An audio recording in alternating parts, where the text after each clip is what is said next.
on the ropes because he allegedly broke rules by approving a solar farm by a big Labour donor, Dale Vince. So we'll talk about that as well throughout the programme. Yeah, I saw that. Dale Vince argues that actually it was the Tories that pretty much okayed most of this before Labour got in. Well, we'll get the full story of that, certainly. I can't wait for that. That's always going to be a beauty, that one. And who doesn't love a solar farm in Lincolnshire? Well, they say sunshine is the best disinfectant, so we'll add a little bit of that. I don't believe he actually said that, but he did, kids. Peter Cardwell is on the other side of the news. Have an amazing weekend. We're back on Monday at 1 o'clock. News at 4 o'clock is coming next.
Across the UK, on DAB+, on your smart speaker, on your smart TV, and on your side. This is Talk.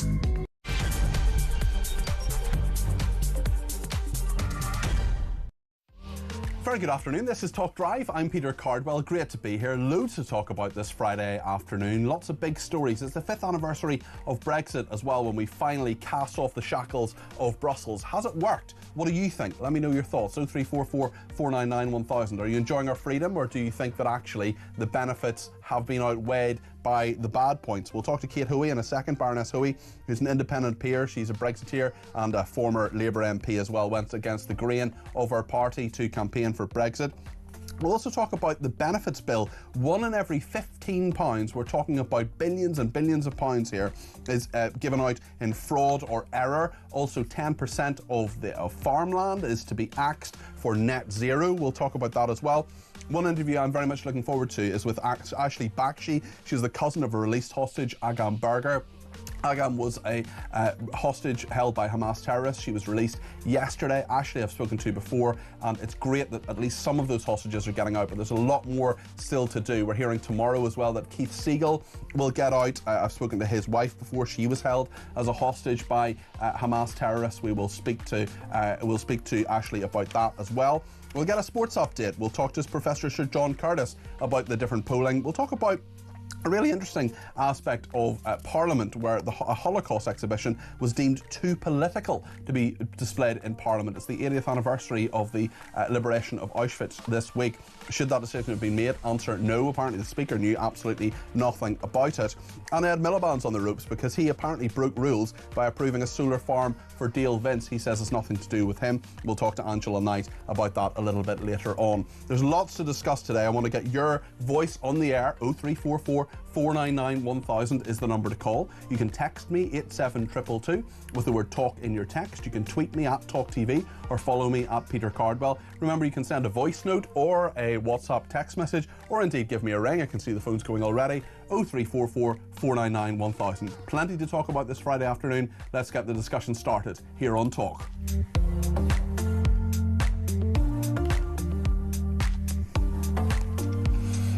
Well, lots and lots to talk about in regard to Brexit. 5 years on since we Brexited. There are many people in Parliament Square celebrating. There were many others in all parked up and down the country, the 17.4 million people who voted for it. Has it been worth it? Well, there's some interesting polling out today, because 31% of people, according to a survey by YouGov, says Brexit has had a positive effect on Britain being able to control its own laws. 21% say a negative impact on British sovereignty.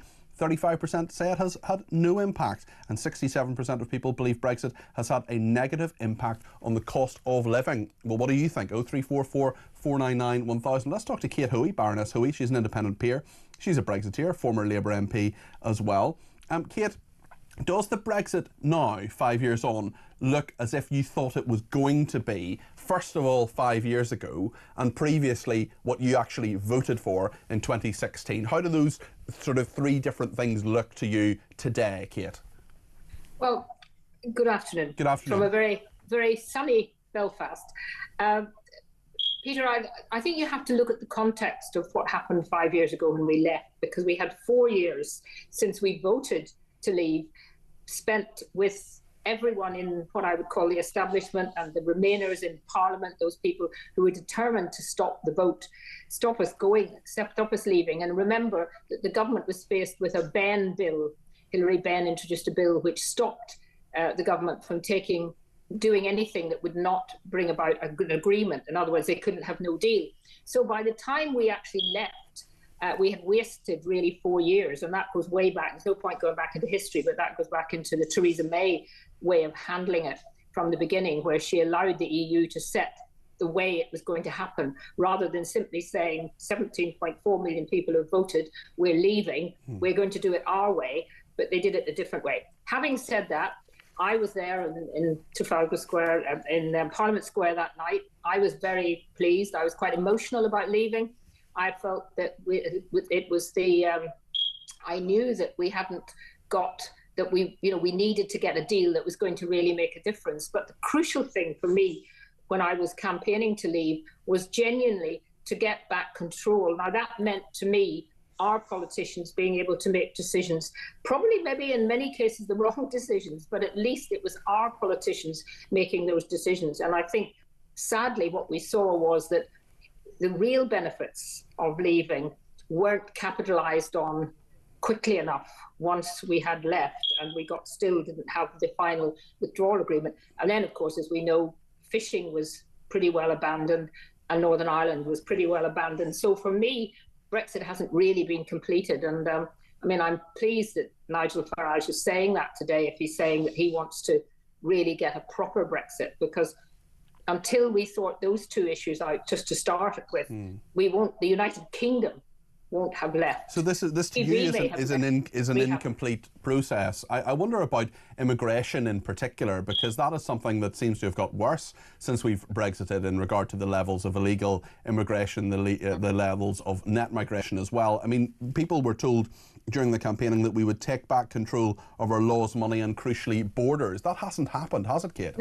No, it hasn't. And, you know, I mean, I was out at the inauguration of Trump recently in Washington, and when I listened to the way he immediately came into power and tried to immediately do what he said he would do, you know, it made me think, why have we not got leaders in this country who will actually deliver and say what's the issue, Kate? Is opposition? So they didn't. Yeah. I mean, we could have done more about the illegal migration. We've been far too soft to France. We've given them millions of pounds, and we haven't really got an awful lot back from that. We could have done what Trump did with Colombia. We could have simply said to the French, right, if you don't stop these people coming over, we're going to take away your fishing licenses. Now, that would have actually made a huge difference to those people who are fishermen and women who were let down by Brexit. But also, it would have sent a signal that our government, newly independent from the European Union, was going to stand up for our own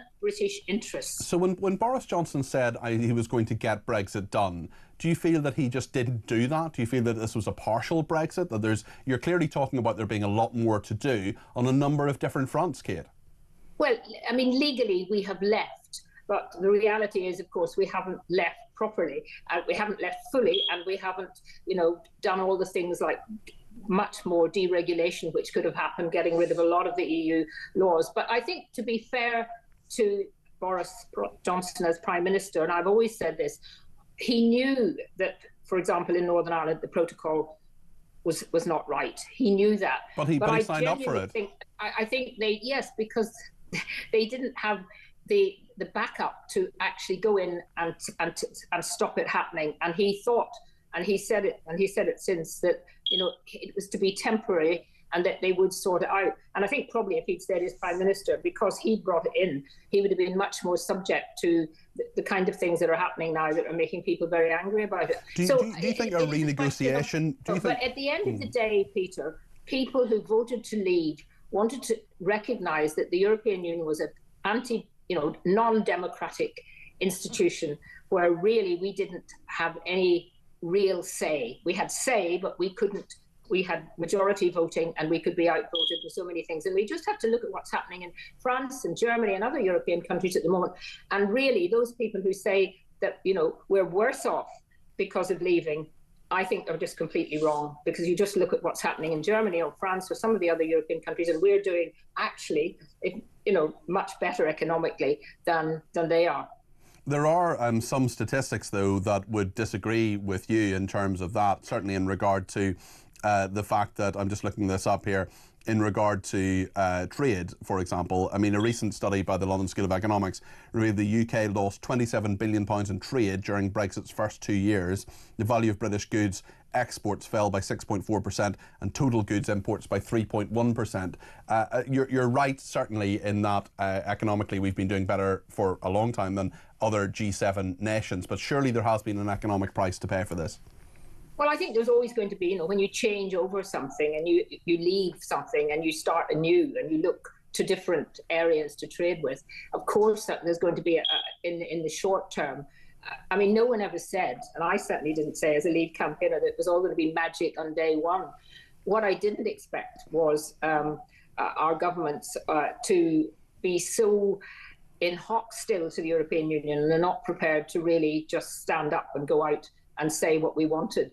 I mean, we could have done so much more in those early days. And why is that, do you think? I mean, we've talked about... I mean, we retained all the EU law instead of saying we are now going to get rid of these particular laws, as many as possible, and bring in our own way of doing things. And that has happened very slowly, but it didn't happen quickly enough. Are you surprised? Are you surprised in any way that Keir Starmer says he's not going to celebrate this day? He's not even really going to mark it. I'm not in the slightest bit surprised. I left the Labour Party because Keir Starmer reneged on his promise that he would accept the result of the referendum and went for a second referendum. He was the lead person let's not forget, in Parliament, he led the fight to stop Brexit, along with Hilary Benn.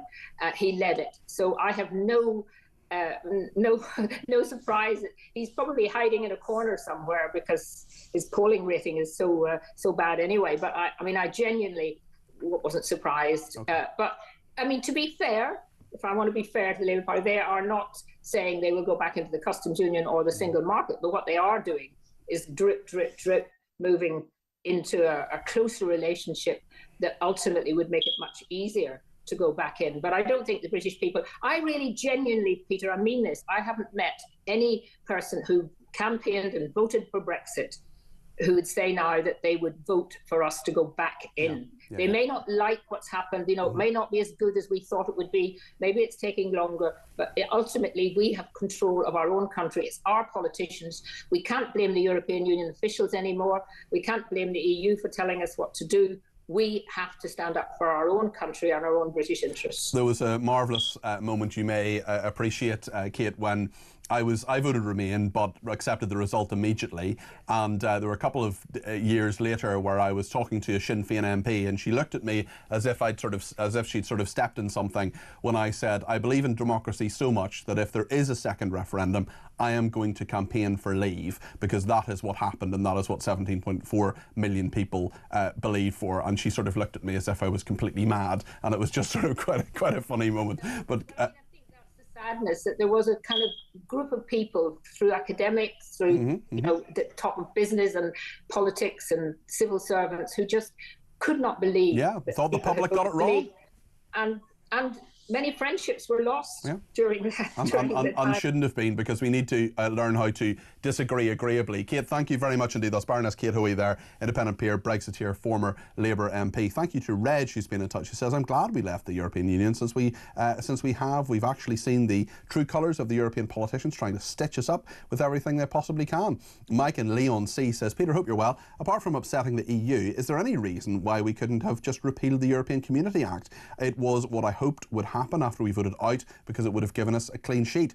Jane says Brexit was never going to work because the people in Parliament couldn't accept the vote. They tried to overturn it. Now the very same people are in government. It would have worked, but had they implemented it and as asked to by the voters. Stephen Milling says Kate Hoey needs the battery in her smoke detector changed. It's been chirping away in the background. Yes, well, hopefully she'll get that changed. And thank you to Daryl, who says, yes, Cardi P, good to hear you back on the radio. It feels like ages since I last heard you. Well, Daryl, I have been unwell, but I'm now back and fighting fit, and here today until 7, and indeed tomorrow and Sunday from 10. Let's speak to David in London, who's giving me a ring about Brexit. 0344 499 1000. David, you're very welcome to the programme. What would you like to say? Hi, Peter. Thanks a lot. Peter, the civil service have been called the blob, but I think it's a scapegoat tactic, because I think the job of Brexit is too big to just say to the civil service that they should sort it out. It's a whole country thing, isn't it? There's so much that needed to happen and often didn't happen in regard to implementing Brexit. Exactly, and I just think it's very lazy journalism, frankly, to call the civil service the blob. I worked with the civil service for 3.5 years, and I must say, David, that a lot of them really did the jobs that they were meant to do. But there's definitely an institutional resistance, not just to Brexit, but also to change as well, fundamental change in terms of how things are done. And look, the majority of the civil service is based in London. London is a Remain city. There are going to be a lot of Remainers who were involved in that process, David. But I think your point makes it absolutely correct. How do you feel now, 5 years on? Do you think Brexit has been a success? Peter, I voted to remain, but since then I actually think it might be a better thing that we've come out, because I think the EU has become so big. I mean, look at us now, struggling to untangle ourselves. Yeah. And for me, that's proof that the EU has become too big. And also, the EU wants to push down on these net zero things as well. And net zero, believe me, it's just a con. It's become too big. And we're going to talk about that a little bit later on in the programme as well. David, thank you for your thoughts on that. Appreciate that. That's David in London there. 0344 499 1000 is the number he's called. If you want to get your call in, do give me a shout. We're going to talk in a second about the benefits bill, because £1 in every 15 is given out in fraud or error. I mean, this is an astonishing amount of money that really you and I are paying for as taxpayers, and we have this £7.3 billion of an overspend, and we keep hearing that the government's going to crack down on it. When? Do it now. Sort it out. Stay with us here on Talk.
Well, I think the most significant date, Mike, was June 2016, when the Democratic majority of 17.4 million people voted to leave the EU, despite being recommended by our great establishment to remain.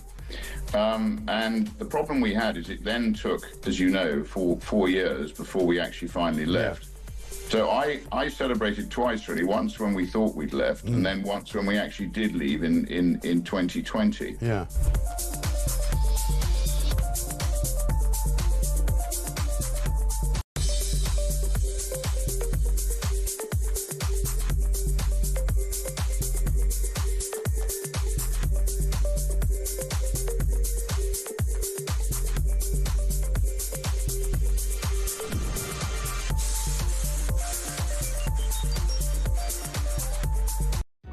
Across the UK, on DAB+, on your smart speaker, on your smart TV, and on your side. This is Talk. Thanks everybody who's been in touch about Kate Hoey's smoke alarm battery. Fear not, we have brought it to her attention in case she was missing it, and I've received assurances that her smoke alarm will have a new battery before too long, and that peeping will stop. I've certainly been in that situation where you go, oh, what, peeping, what, beep, beep, and then you go and change it, get your ladder out and sort it out. Yes, be sure to test your smoke alarm. Take this as a sign from the cosmos that you should test your smoke alarm and make sure that it is in full working order, as Kate Hoey's will be very soon. One thing that's not in working order is the benefits system. About £1 in every 15 spent was fraudulently claimed or paid by mistake. This is 6.7% of the entire benefits bill. £9.5 billion is being given to people who are fraudulently claiming it. The figures exclude state pensions, and they appear in a report by the Public Accounts Committee, which accused the Department of Work and Pensions, which is the bit of government that, of course, pays these out, as having a dangerous mindset on fraud and error. The department has sought to blame the problem, in part, on greater fraud in wider society, but the MP said the level was unacceptably high and insisted the Department of Work and Pensions' job is to improve defences. Surely it's their job to make sure that people aren't claiming it fraudulently, and also if they know it's being claimed fraudulently, why can't they stop it? Let's ask Daniel Freeman. He's managing editor at the Institute of Economic Affairs. Daniel, these figures are outrageous. They're absolutely ridiculous. There are people who are, going to work, paying their bills, paying their taxes as they should be, and at least some of that taxation, £9.5 billion, is being given to people who are swinging the lead and who are fraudulently claiming benefits. Yeah, I mean, it's quite concerning overall. I mean, I think we should put this in the context of the general benefit budget, which is really, really huge and is growing. So if we look at... And there's been a massive overspend, hasn't there, this year in terms of the benefits bill, and that's something that the government needs to sort out as well, because they've gone way over budget. Yeah, which is why, the current government are also talking about having to do £3 billion of spending restraints when it comes to increases in the benefit bill. But, the majority of this is largely growing by more people legitimately, in some sense, coming into the system. So when we look at disability benefits, that currently accounts for like £40 billion of spending every year. And it's projected to increase to by another 20 billion by the end of this parliament. So when you have a bigger pie and the pie is constantly expanding, you're always going to have some fraudulent element. Yeah. But 6.7%. I mean, that is a high. It's a small percentage, but it is nonetheless an awful lot of money. And if you're talking about trying to get a $3 billion overspend down, well, the fraud and error is more than 3 times that. Yeah. It's definitely a source for concern. And so of the almost 10 billion, just over 7 billion is made up in fraud, like actual scammers going out to defraud the system. And this has actually become an increasingly international phenomenon. So you've had some examples of basically organised fraud from foreign countries where you will sign up to a scheme where someone will sign you on for benefits in the UK and you don't actually have to go there. Like there was an example of this that was caught in Romania a few months ago. But on top of this, you also just have errors on the part of the DWP. So, you've got about £2.5 billion a year that is simply accidentally given out to people, and this is just a case of I wish someone would accidentally give me some money. I don't think that's going to happen anytime soon. Let's talk about Chris Philp, who's the Shadow Home Secretary. He spoke to the BBC about the work ethic in Britain. This is what he said.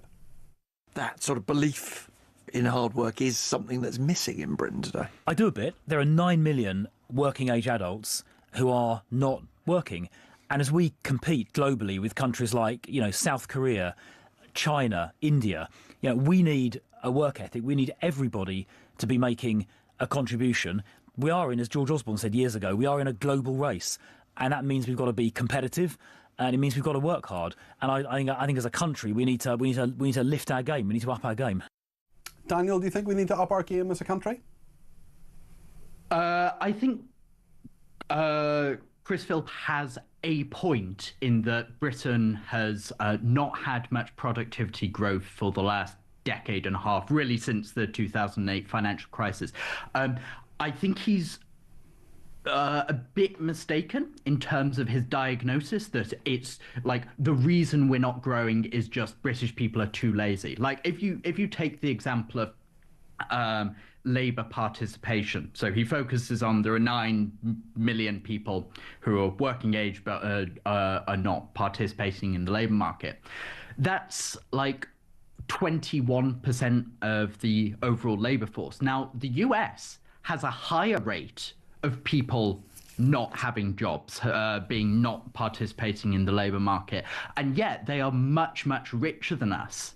About 40% richer than us on average, in large part because their productivity has been growing over the last 15 years.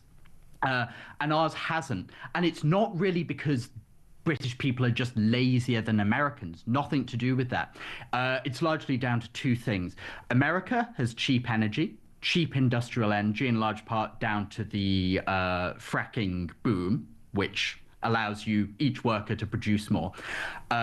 And also relatively high levels of people moving around the country to areas where there are lots of jobs and lots of good jobs, which is difficult in Britain, largely because it's so difficult to build new housing in this country, which means that if you're a British worker who wants to move to areas where there are the best jobs, where you can make the most of your skills, you're often essentially prevented from doing that because in these areas, house prices will be so high, rent prices will be so high that it just doesn't make sense for you to do it, because all of your gains are going to be eaten up in higher housing costs. So that means you stick in areas with lower productivity, doing, you might be trying to work very hard, but it's just a job that you could be doing something that, benefits yourself much more somewhere else. And these are the main problems with Britain's economy. It's not this kind of moralistic sense that, everyone's just lazy. OK, thank you very much indeed, Daniel Freeman, their Managing Editor at the Institute for Economic Affairs. Thank you to Leslie, who says, hi Peter, please you're back. Brexit is not a failure, the politicians are the failure. Starmer, Cooper, Ben and Davey, democracy deniers. Well, Ed Davey has been talking today, the leader of the Liberal Democrats, remember him, the one from the water skis. He says that the Conservative deal has been a disaster for Britain. He's accused the Prime Minister of living in a parallel universe if he thinks that the UK economy will grow without boosting trade with our nearest neighbours. Well, Well, no one's saying we shouldn't be boosting trade with our nearest neighbours, but we are saying that we should stay outside of the EU because that is what people democratically voted for. Leslie also says when we have the Attorney General vowing to follow the ECHR rules and Labour will never leave the ECHR, it says it all about Labour. I think there's a lot that we really need to worry about in terms of Richard Hermer, Lord Hermer, who is the Attorney General. I think there's a lot of questions that need to be asked about him that haven't been asked already. I think people are just about waking up to his views on a lot of things, on Jerry Adams, on pro-Palestinian people, on the law that he has been involved with, and now on the ECHR. I think he is someone who really needs to be questioned a lot more closely than many journalists have. I've been asking those questions for some months now. Others seem to be waking up to it, which is good.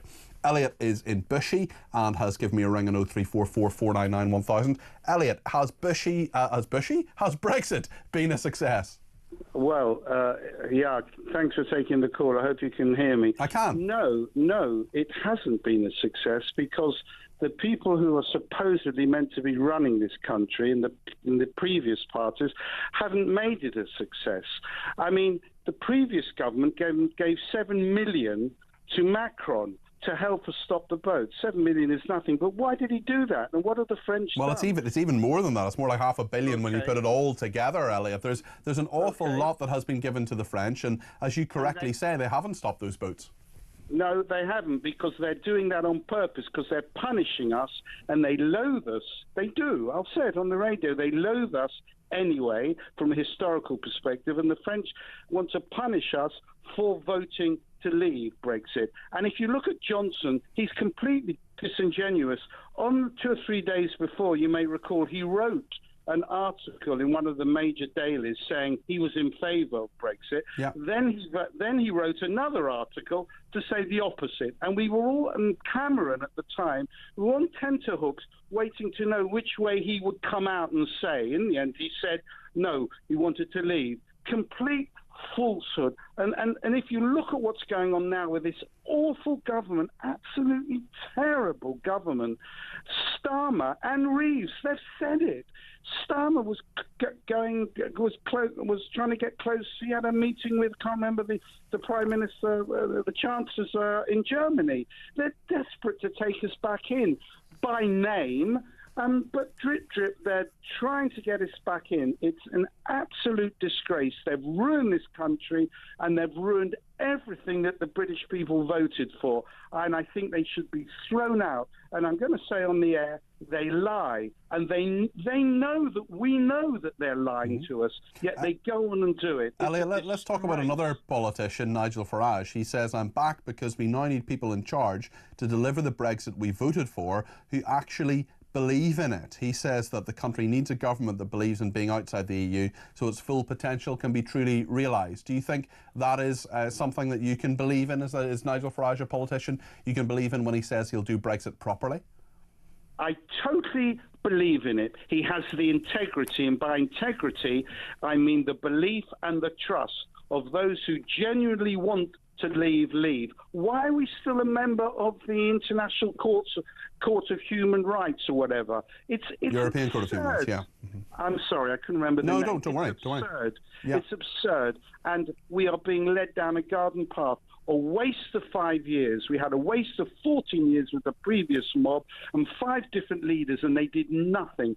Honestly, this once great country with a great narrative, a great history and a great heritage, and we're one of the most welcoming countries in the whole of this planet, has been ruined and is consistently being ruined by people who not only have they got no idea, socially, politically, spiritually, and economically, they should be thrown out. We should be allowed to get on and govern ourselves. And if there was a choice between the EU, who are falling apart, I mean, the German government's fallen apart. Mercedes is falling apart. The great powerhouse, the car of Europe, because they're forcing us to buy electric cars. No one wants them. They're doing things that nobody wants.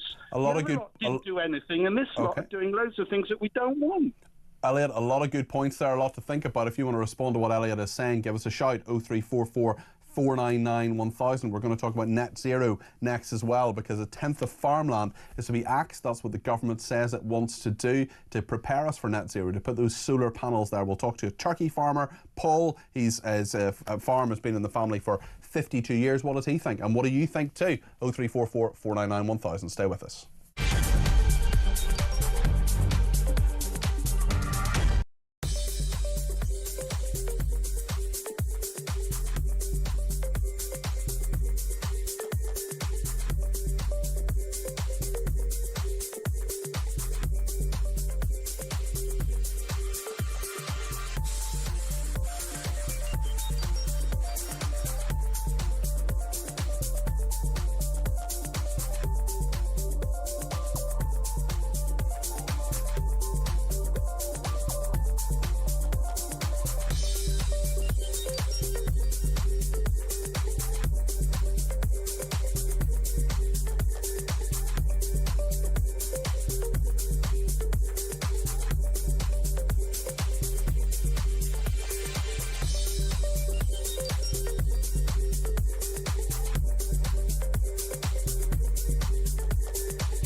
Across the UK, on DAB+, on your smart speaker, on your smart TV, and on your side.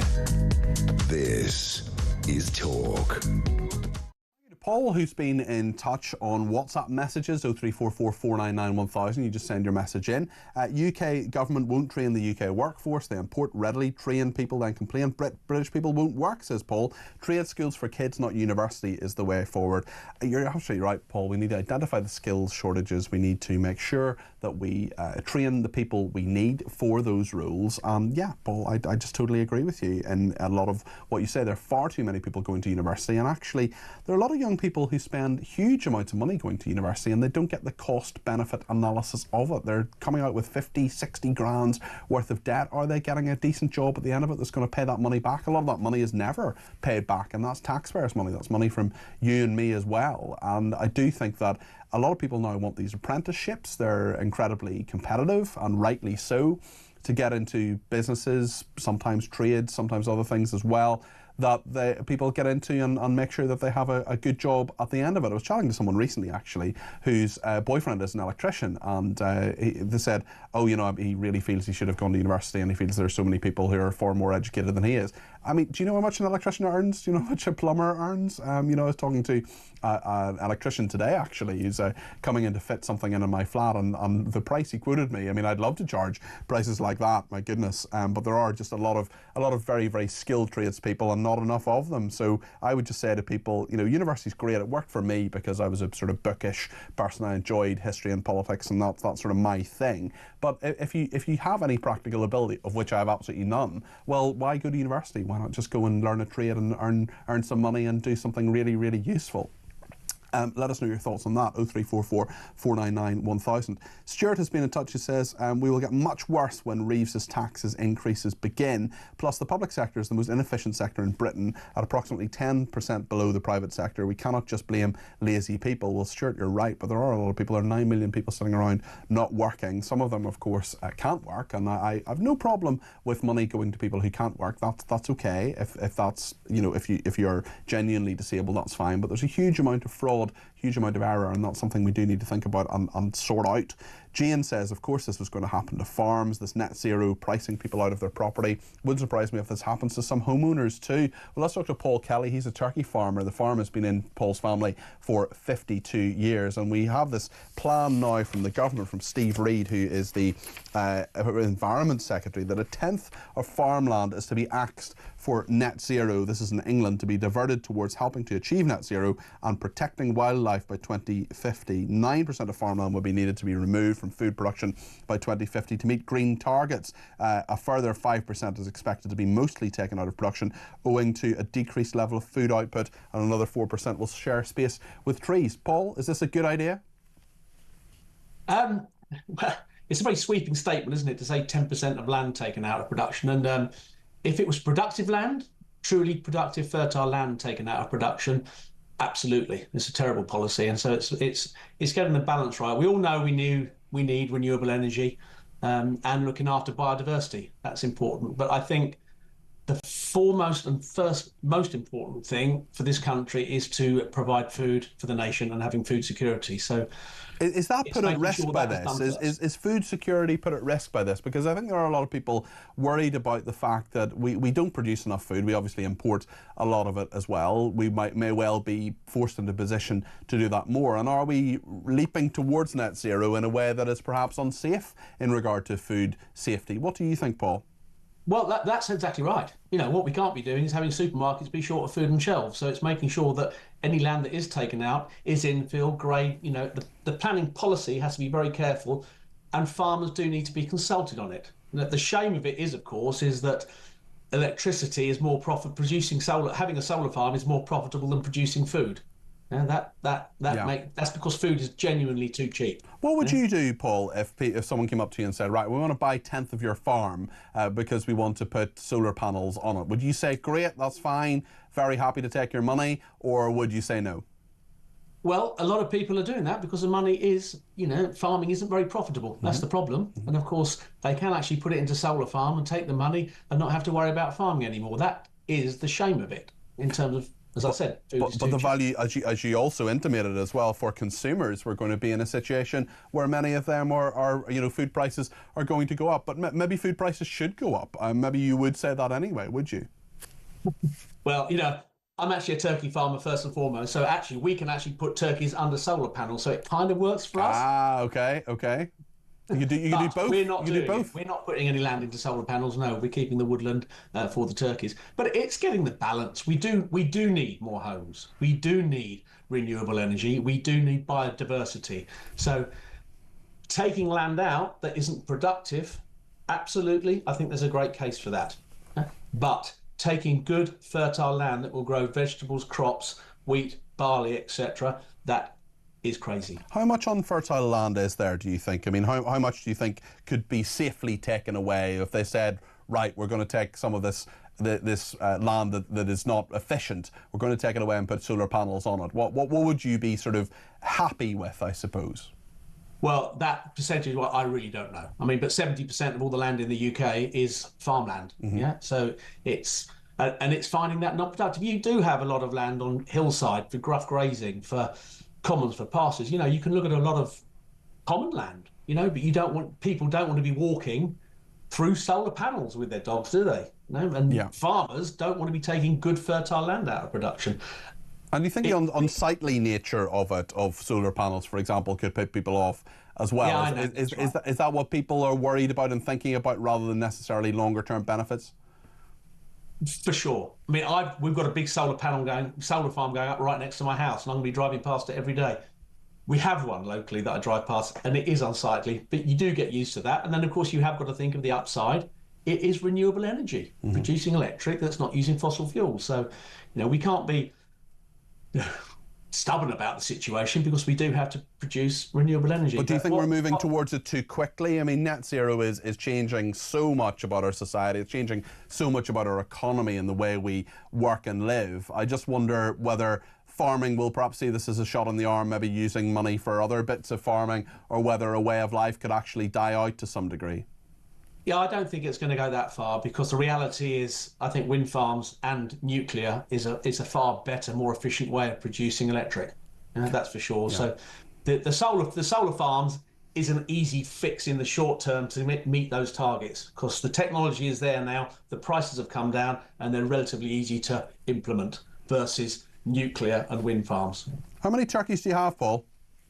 We grow of our super premium ones, we have 30,000. 30,000 turkeys, right? And is Christmas, is that the big time where you go, right, off you go? I'm afraid you're going onto the dinner tables, or are there other parts of the year where they head off to the across the Rainbow Bridge, shall we say? Well, we're a breeding and hatchery company as well, so we're producing lots of chicks, about 100,000 chicks through the summer, and then we grow some for Christmas as well. So we're all about Christmas Day. Yes. So bird flu is another big story for us at the moment. I am still sleeping at the moment, but it's a bit tough. Why? Tell us about bird flu. What's happening? Well, there's an outbreak. It's not as big as the 2022 outbreak, but it's worrying at the moment. I think we've had 24 outbreaks so far, and it's spreading. And how do you contain that? How do you identify it and contain it? You can't stop it. You can mitigate risk by just better biosecurity. And we've got lockdown on all of our farms at the moment, so only business critical people go in, vehicles go in. Because the risk is there, and it's the wild bird population that's carrying the virus, and it's endemic in the wild bird population now. So, we're saying as an industry, either we have a vaccination program that we can use, but there's big trade issues there for export of meat, or we have to have a compensation policy that's fit for purpose. Yeah. Unfortunately, at the moment, they will pay farmers for turkeys, poultry that's alive when they come to cull the birds. But the virus is so pathogenic, it kills so quickly, there's nothing alive when they arrive. So you often can't keep them alive long enough in order to get the compensation. How many birds is it affecting for you, Paul? Well, we had, in 2022, we had 30% of our turkeys gone. We lost 10,000. Wow, okay. From the virus coming onto the farm to the last, we had 2 alive after 36 hours. Goodness me. That's a really, really difficult thing to deal with. And is it getting any better, or is this just going to continue to be a big problem for farmers? If at the moment they're neither making a decision on vaccination or there's no decision on the compensation scheme. So in terms of where the farmer sits, it's getting no better at all, because we don't know where we go. If the government really doesn't want to vaccinate, or Europe doesn't want to vaccinate, then we have to accept that. But to carry on farming, we need a compensation scheme that we actually get paid for what dies.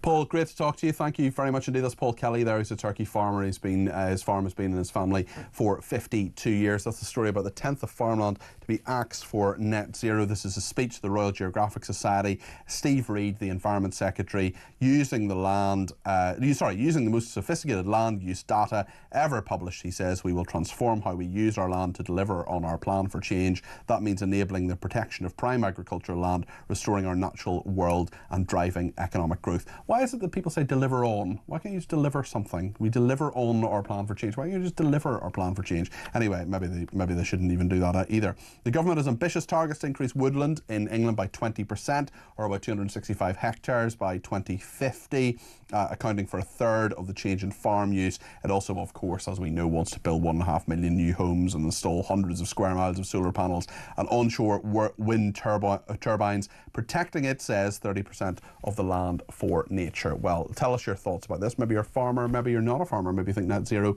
is something that's moving too quickly. Let us know your thoughts. 0344 499 1000, and thanks to Dawn in Chelmsford for doing so. He says net zero is consuming the UK. It's a kind of madness. It will destroy our economy. Well, plenty more opinions coming after the break here on Talk.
I think the most significant date, Mike, was June 2016, when the Democratic majority of 17.4 million people voted to leave the EU, despite being recommended by our great establishment to remain. And the problem we had is it then took, as you know, 4 years before we actually finally left. So I celebrated twice, really. Once when we thought we'd left, and then once when we actually did leave in 2020. Yeah.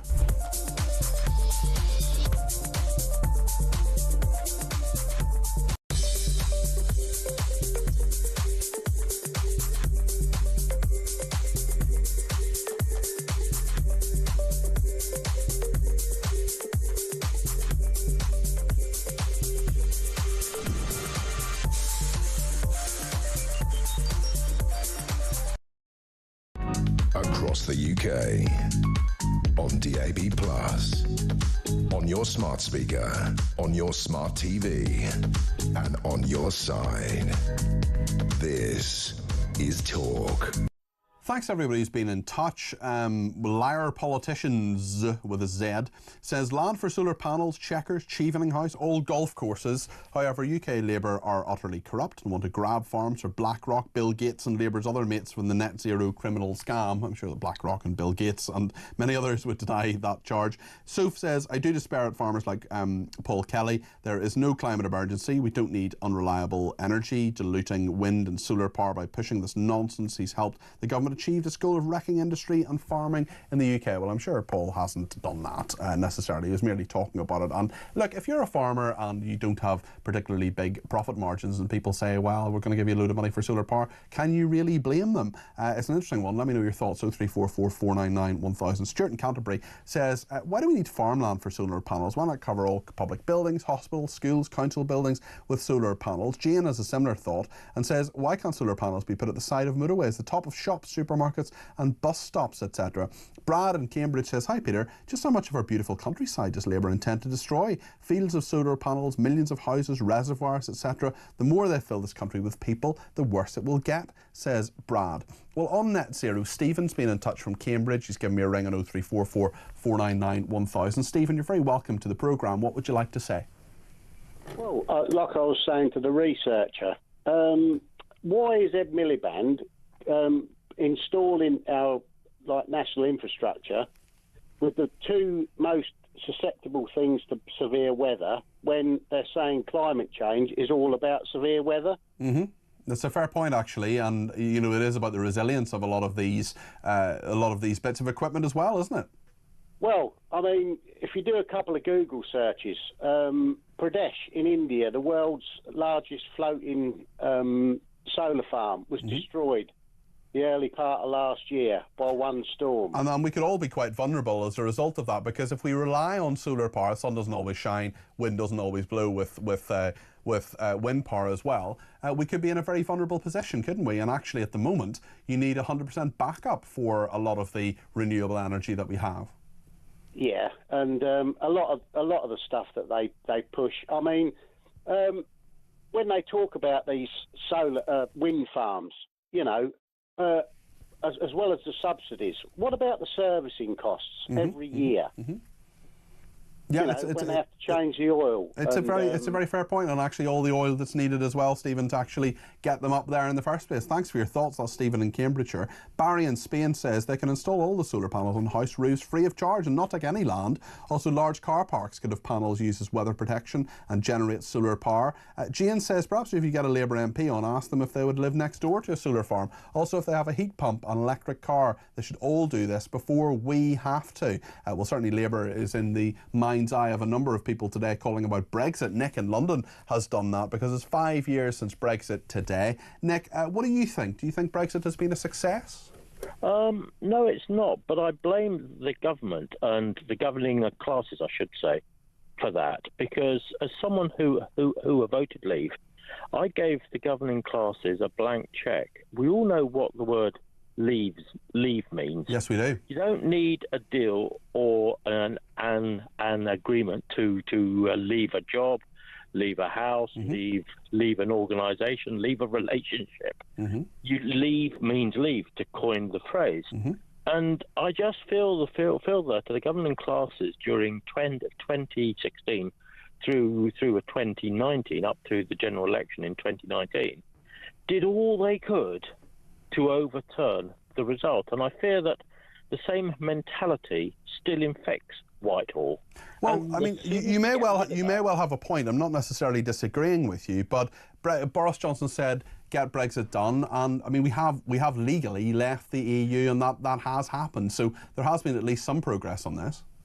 Yes, there has, but we can go further.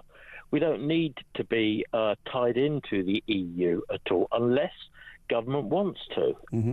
We have got the means to pass a single line piece of legislation that Westminster is in charge. You know, there are some people, though, Nick, I'm not one of them, but there are some people who say you're actually, cutting off your nose to spite your face and starting trade wars and all sorts of different things if you don't at least say, look, they're our biggest trading partner, they're a fact of life, we need to have some form of relationship with them.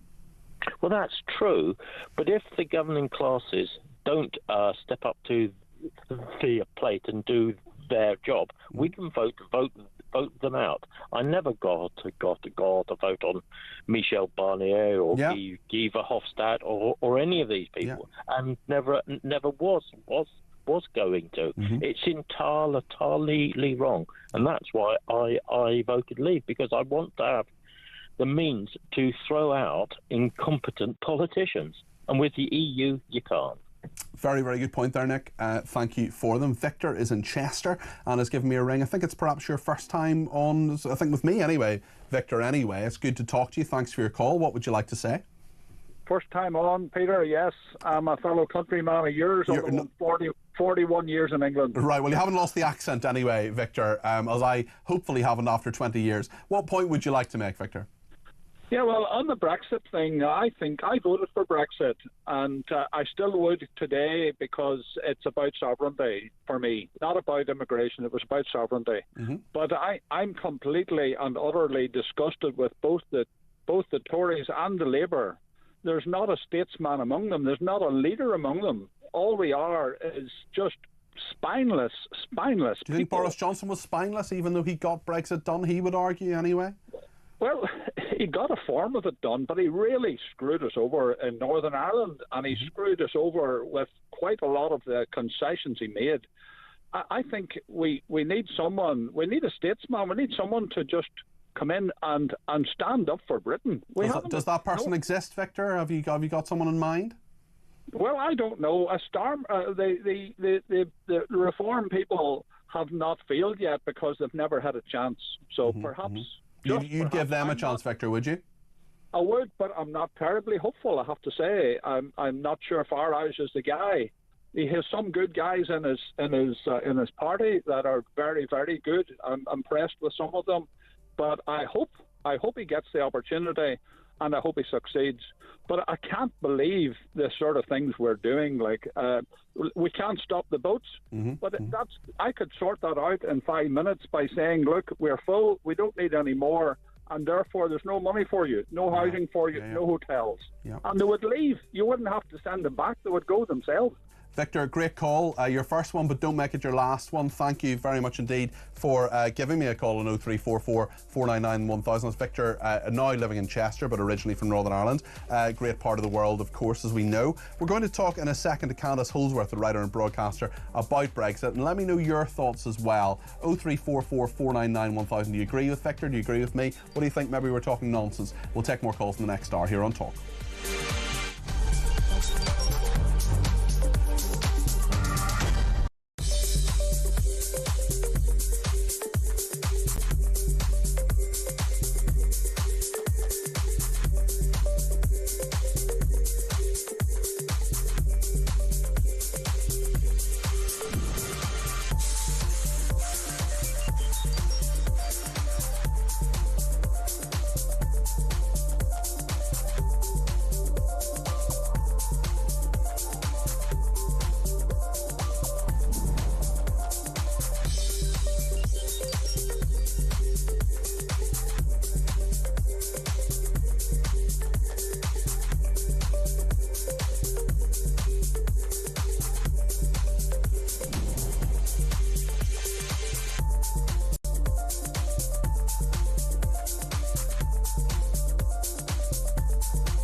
across the UK.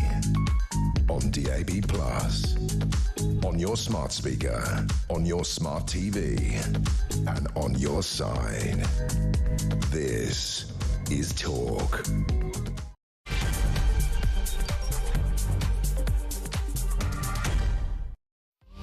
Good evening, this is Talk Drive. I'm Peter Cardwell. Thank you so much for your company. Maybe you're one of the car dwellers heading home for the evening, heading home for the weekend perhaps as well. I'm here today until 7 and indeed tomorrow on Sunday from 10, and there's a lot that we're going to be talking about. There's going to be more hostage releases hopefully in Israel tomorrow. One of them may well be a man called Keith Siegel. We've spoken to his wife before, and actually in about 20 minutes time we'll be speaking to the cousin of one of those people who's been released, and that is just wonderful news that Agam Berger has been released. Her cousin Ashley Baki is an incredible campaigner. I've spoken to her a number of times and I'm delighted that I will be speaking to her on the other side of this now that her cousin has been released. We'll talk about the 5th anniversary of Brexit, which is today.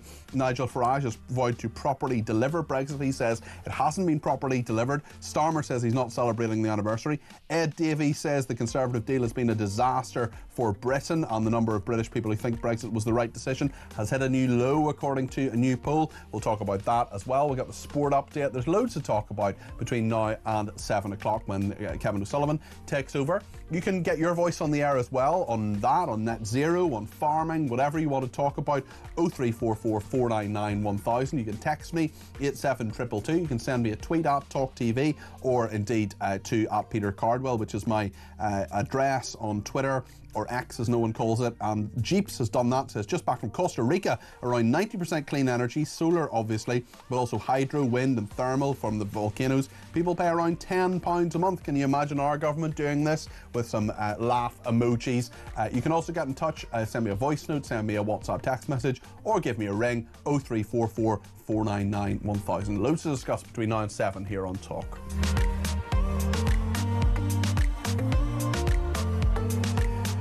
Nina has been in touch with, I think, quite a good point actually, saying why on earth with all the huge building projects underway it's not compulsory for developers to incorporate solar panels into new builds. Jane says, unfortunately, the last Parliament was the COVID Parliament. Today being the 5th anniversary of Brexit, also the anniversary of COVID being mentioned by the media too. Lockdowns happening in March 2020. The world stops, says Jane. Yes, I certainly remember that, and we all remember lockdown. Some people had a good lockdown, some people had a terrible lockdown, some people are still recovering from lockdown, the economic effects, the health effects, all sorts of issues, and of course Brexit was part of that, but COVID was part of the story, and those lockdowns part of that story of the last 5 years as well. Let's talk it through with Candice Holsworth. She's a writer and broadcaster. Candice, thank you for joining me this evening. I just wonder whether you agree with the 31% of people who say that Brexit has a positive effect on Britain, or the 67% who believe that Brexit has had a negative impact on the cost of living, or maybe they're both right.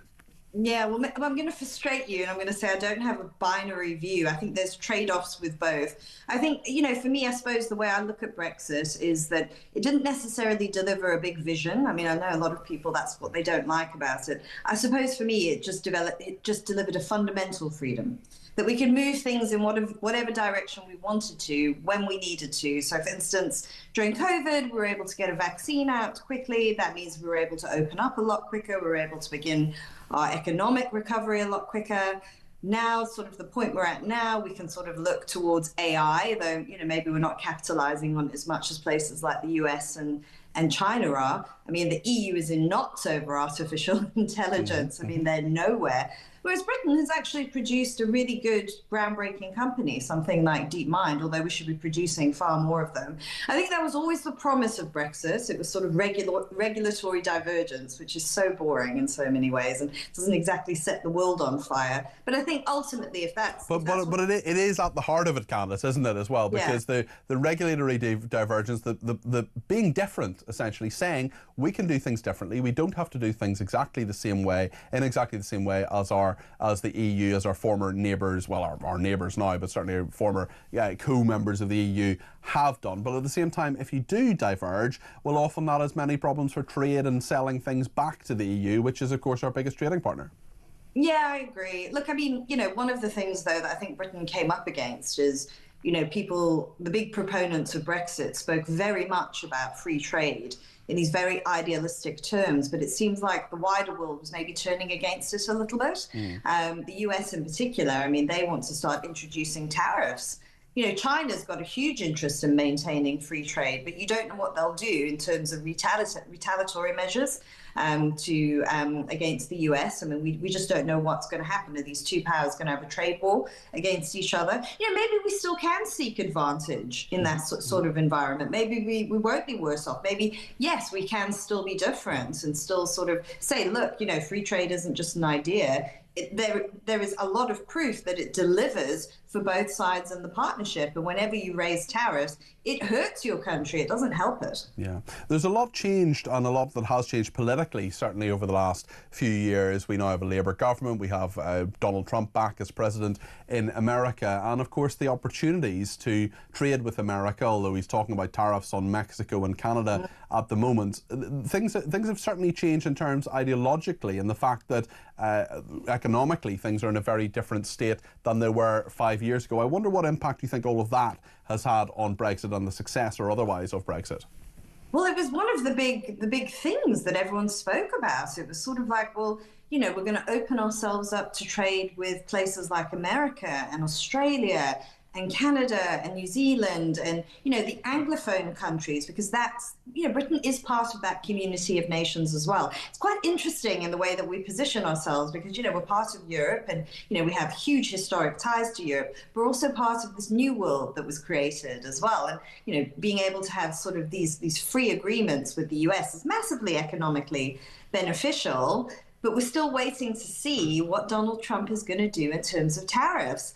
And there have been some who've said, well, actually, he's probably going to be kinder to the UK than he is to other places. But we never know. You can never know for sure. Because A, he's very unpredictable. And B, it's America first. Yeah, of course. Not predisposed to being nice to the UK, but I don't think we should count on that.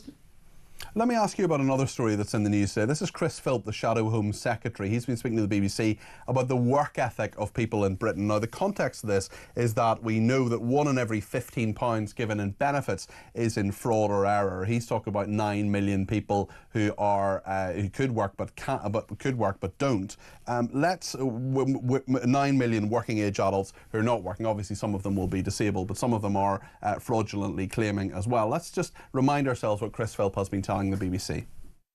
There are 9 million working age adults who are not working. And as we compete globally with countries like, South Korea, China, India, we need a work ethic. We need everybody to be making a contribution. We are in, as George Osborne said years ago, we are in a global race. And that means we've got to be competitive. And it means we've got to work hard. And I think as a country, we need to lift our game. We need to up our game. What do you make of Chris Philp's comments there, Candice? Well, it's a mixed picture because I think Brits do have in general a very good work ethic. We work longer hours than many people in many other parts of the world. But it is true that this is a huge problem, the amount of worklessness that's been going on. And I think welfare reform is needed. It was part of the reason that the markets were so sceptical of Rachel Reeves' budget, because there was no significant welfare reform, because the cost of that is just growing and growing and growing. Since COVID, just record numbers of people have been claiming out of work benefits. There's probably deeper reasons that we can explore why people are doing that. Maybe it is down to poor work ethic, maybe it's something else, we don't know. But it is a nettle that needs to be grasped. I would 100% agree with that. And I think that's one thing Brexit exposed that I think for a long time had been going on. A lot of the jobs that weren't being filled by people here were being done by people who were coming in from the EU. And then when they stopped coming, people came from all over the world to do those jobs. So the immigration problem was never solved in any way. No, so it's not.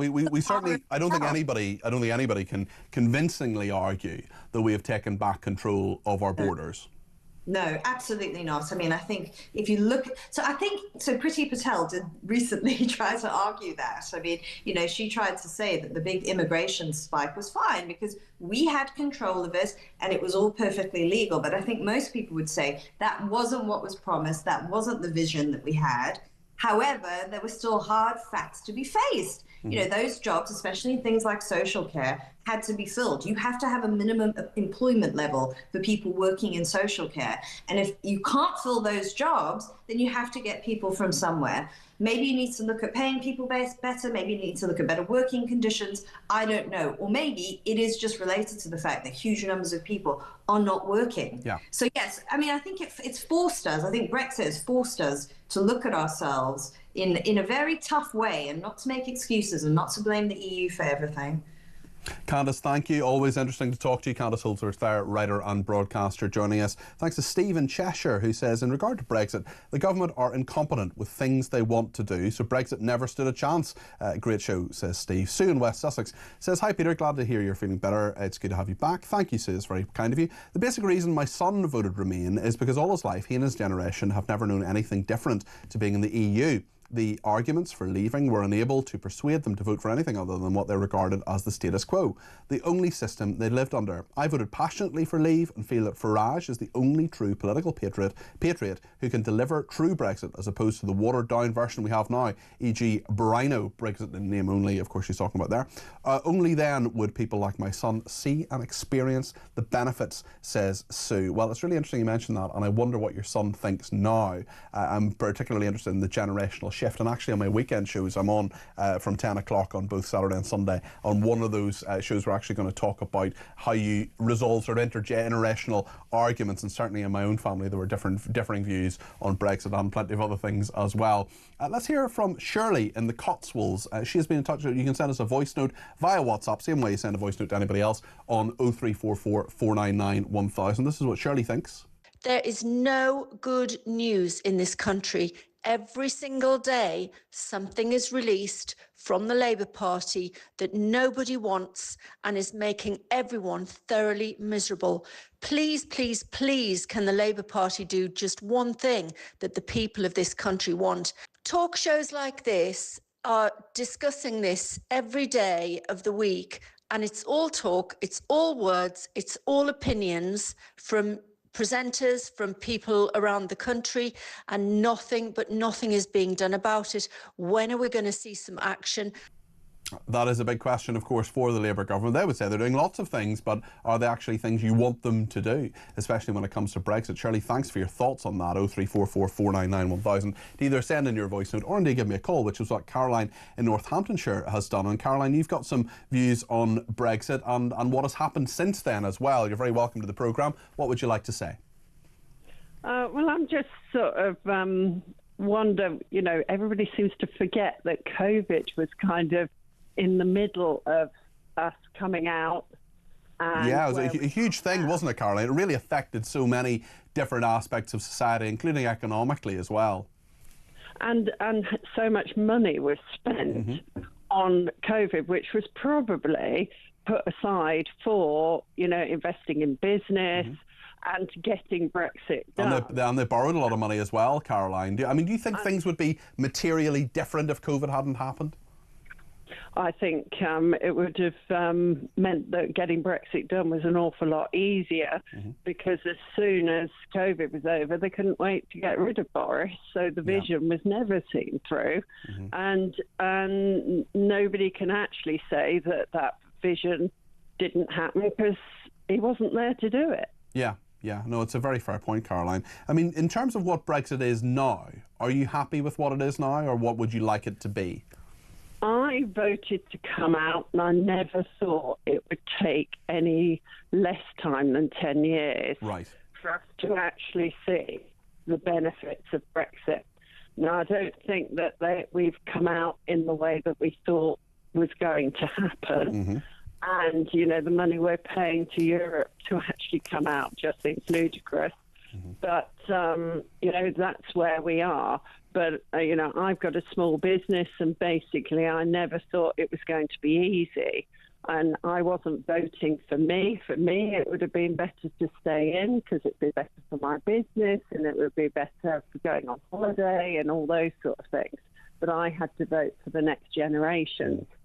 And in politics, it seems so much these days that people are that our politicians are thinking at the time that they're in power rather than a 20, 30, 40-year vision to get the country where it can be for future generations. Just from your business perspective, Caroline, has it been easier or harder? Have you been exporting things? Have you been sending anything to Europe or anything like that? We import from Europe more, and it's been more difficult. It's been a lot more difficult. But I always knew it was going to be more difficult. I still felt that we should come out, because I think any club or organisation in the end has its day, whether it's, and obviously the European Union is huge. But generally, organisations or clubs like that have their time. Yeah. And, and it's better to come out before it falls apart. Caroline, really interesting to talk to you. Thanks for the call. That's Caroline in Northamptonshire there. And Graham in Bushy says, would it have been better if we'd left the EU without a deal? That's a no-deal Brexit. Would that have been a better thing?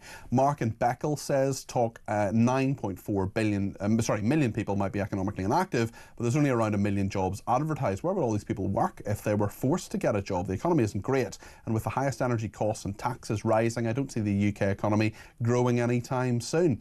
Mark in Caterham says, I agree with Chris Philp, the British are inherently lazy. They see themselves as too good to do some jobs, but will sit about all day thinking social media will make them a star. I've just left the office and was one of 2 people in from a 12-person team, the rest at home watching Netflix, says Mark in Caterham, working from home. Some people do, some people watch Netflix.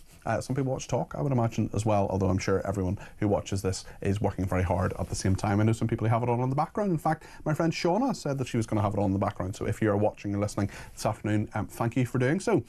We will talk in a minute. I'm really looking forward to this interview. I've wanted to do this interview for 15, 16 months, since the 7th of October. It's with Ashley Baki. She is the cousin of Agam Berger, who is a very, very brave Israeli soldier who has been held hostage for 16 months by Hamas terrorists.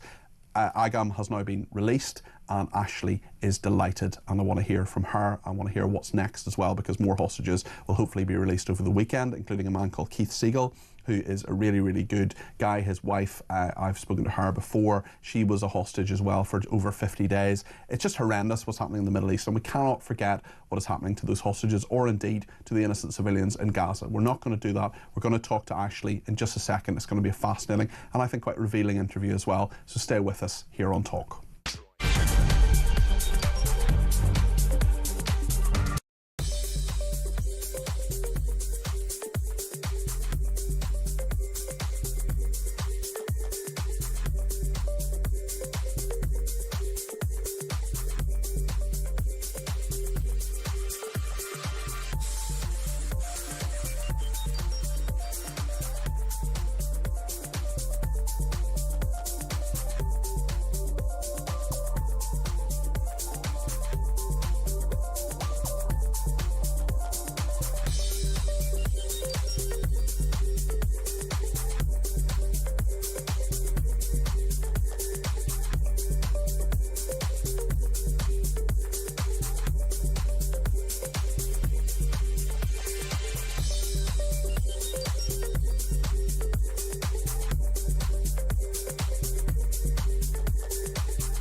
Well, I think the most significant date, Mike, was June 2016, when the Democratic majority of 17.4 million people voted to leave the EU, despite being recommended by our great establishment to remain. And the problem we had is it then took, as you know, 4 years before we actually finally left. So I celebrated twice, really. Once when we thought we'd left, and then once when we actually did leave in 2020. Yeah.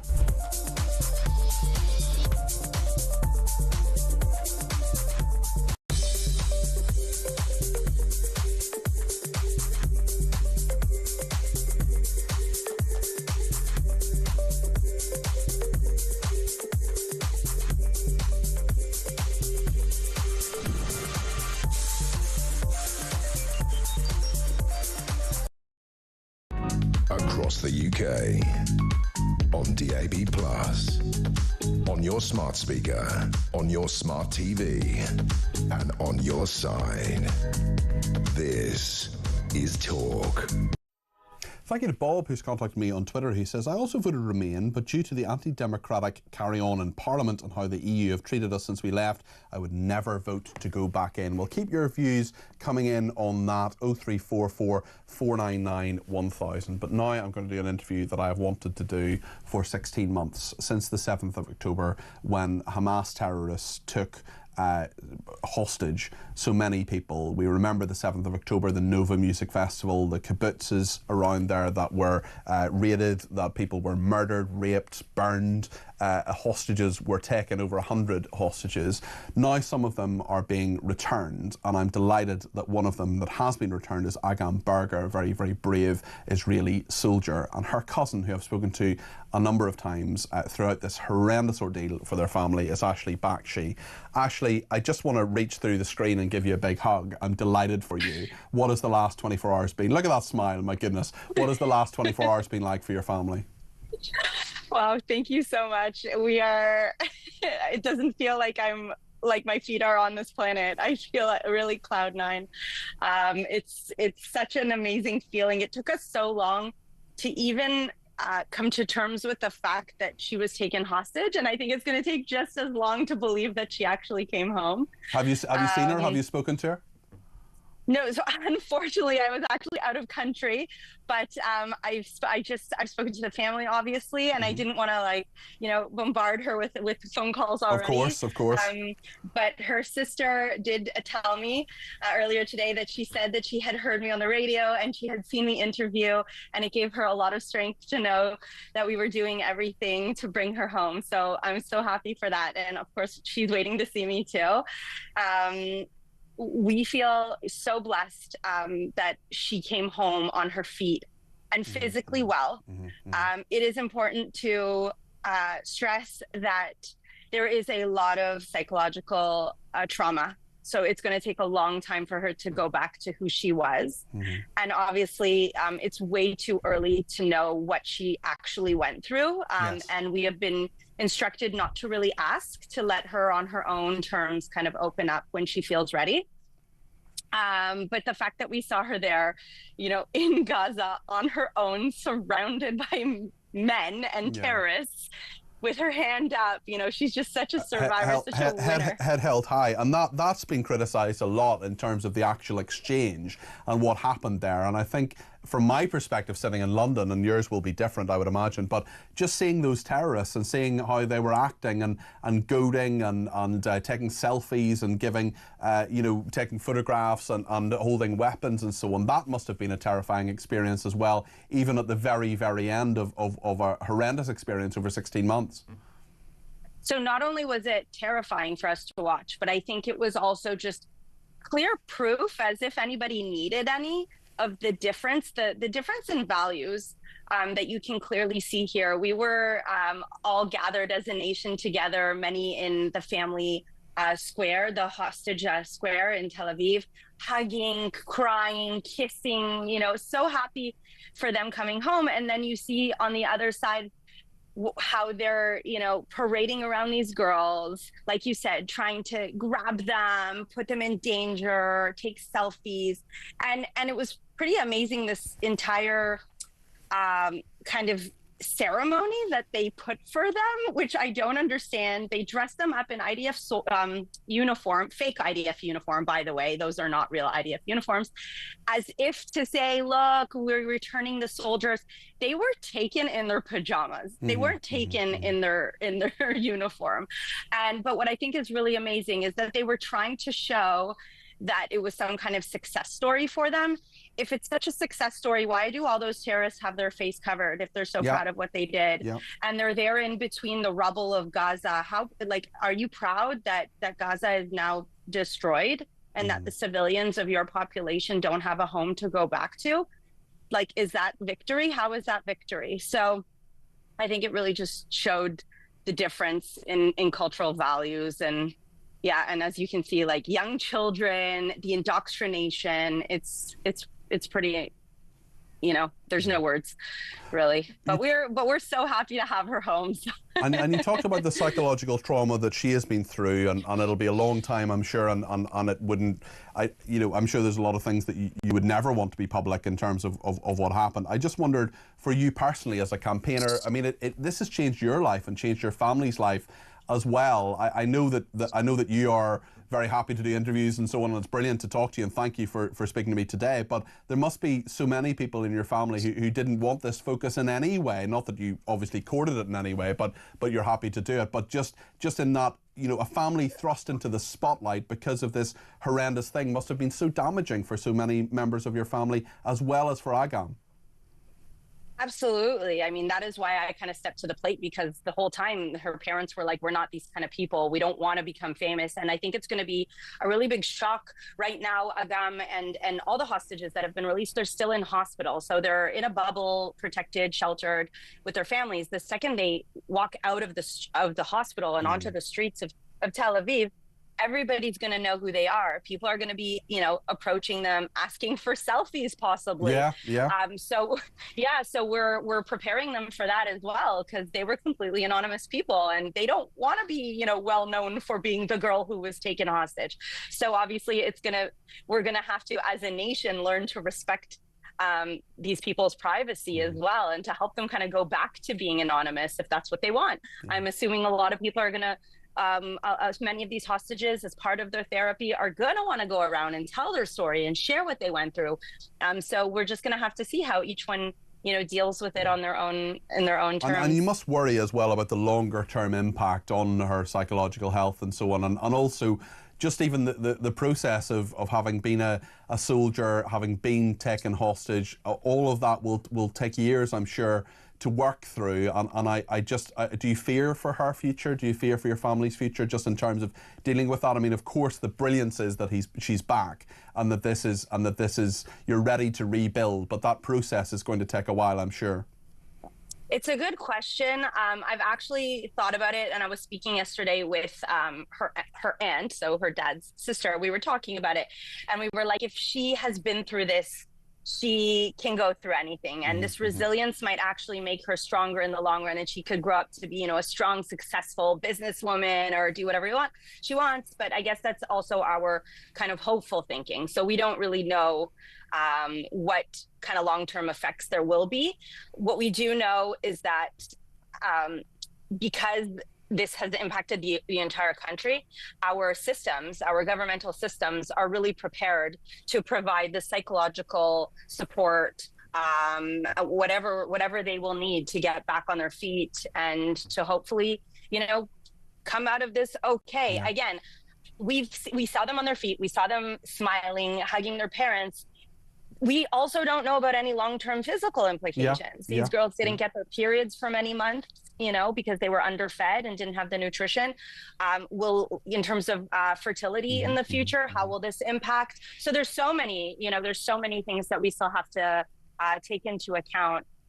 We really just don't know at this point, and I think it's very early to even speak about it right now. I totally do want to say, before I leave, if I could, I just want to mention that with all of our joy, it is important that people understand that as a family, we understand the depths of the pain of the victims' families that had to see the murderers of their loved ones being released in this exchange to bring home Agam. So we appreciate these families, and their pain is shared with us as well. We understand the very high price we had to pay. It must be. We also. Go ahead. Sorry to interrupt you there. No, that's okay. We also understand the pain of the families of the fallen soldiers who may feel that, you know, they paid a price, and we understand that it is because of those soldiers that we were able to make this deal with the devil. And finally, just to remind people that once this initial phase goes through of the ceasefire deal, in order to bring everyone home, we have to make sure that we continue pressuring all sides to fulfill this to the very end, because once this initial phase is done, there's still going to be 65 people who need to come home, including bodies. And it's a strange position, I'm sure, for you and your family, having had such solidarity with other hostage families, often who've been very critical of the Israeli government, and rightly so in some respect, to be in a situation where you have your person home, but they don't. Is that a strange relationship change in regard to those other families who I know you've been supporting as well? Yeah, it can't not be awkward, you know, when you're there and you see them in so much pain. But I think what we need to do, and we have to do it, and we will do it, is we have to be by their side until the very end, until every single one comes home. But of course, they too, because they are so close to us, they are also happy for us. So it's not, you know, of course they're jealous, everybody wants it, but it is this very complicated kind of relationship now where you're happy, but you're jealous, and we're happy, but we feel guilty. So we're trying to just remain united in our, of course.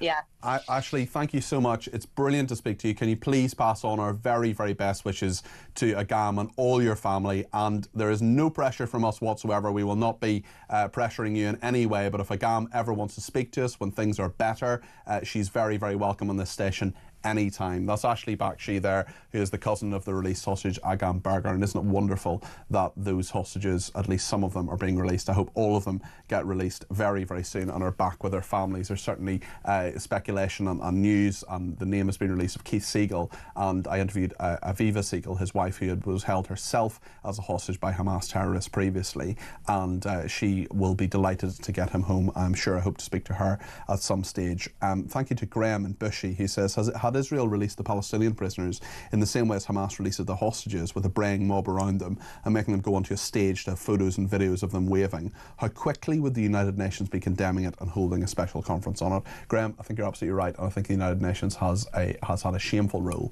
in a lot of this, especially when it comes to UNRWA, the alleged refugee agency that has been riddled with Hamas terrorists. And there are quite a lot of other people who want to get in on lots of different things. We're going to take some more calls between now and 6 o'clock. We'll do that after the break. If you want to get your call in, use the break to do so. Give Jodie a ring, and then you can talk to me. 0344 499 1000.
across the UK.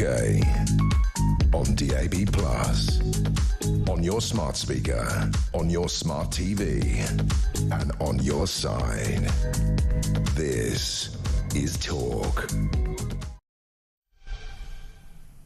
Well, thank you so much to everybody who has been in touch, including Mike, who says we will never have control of our country until we take control of civil servants. We now have the golden opportunity to reduce the civil service back into the office, or will you take in as your resignation the public or the ultimate employer? Well, Mike, I think perhaps an echo of what President Trump has been doing and what he's been talking about.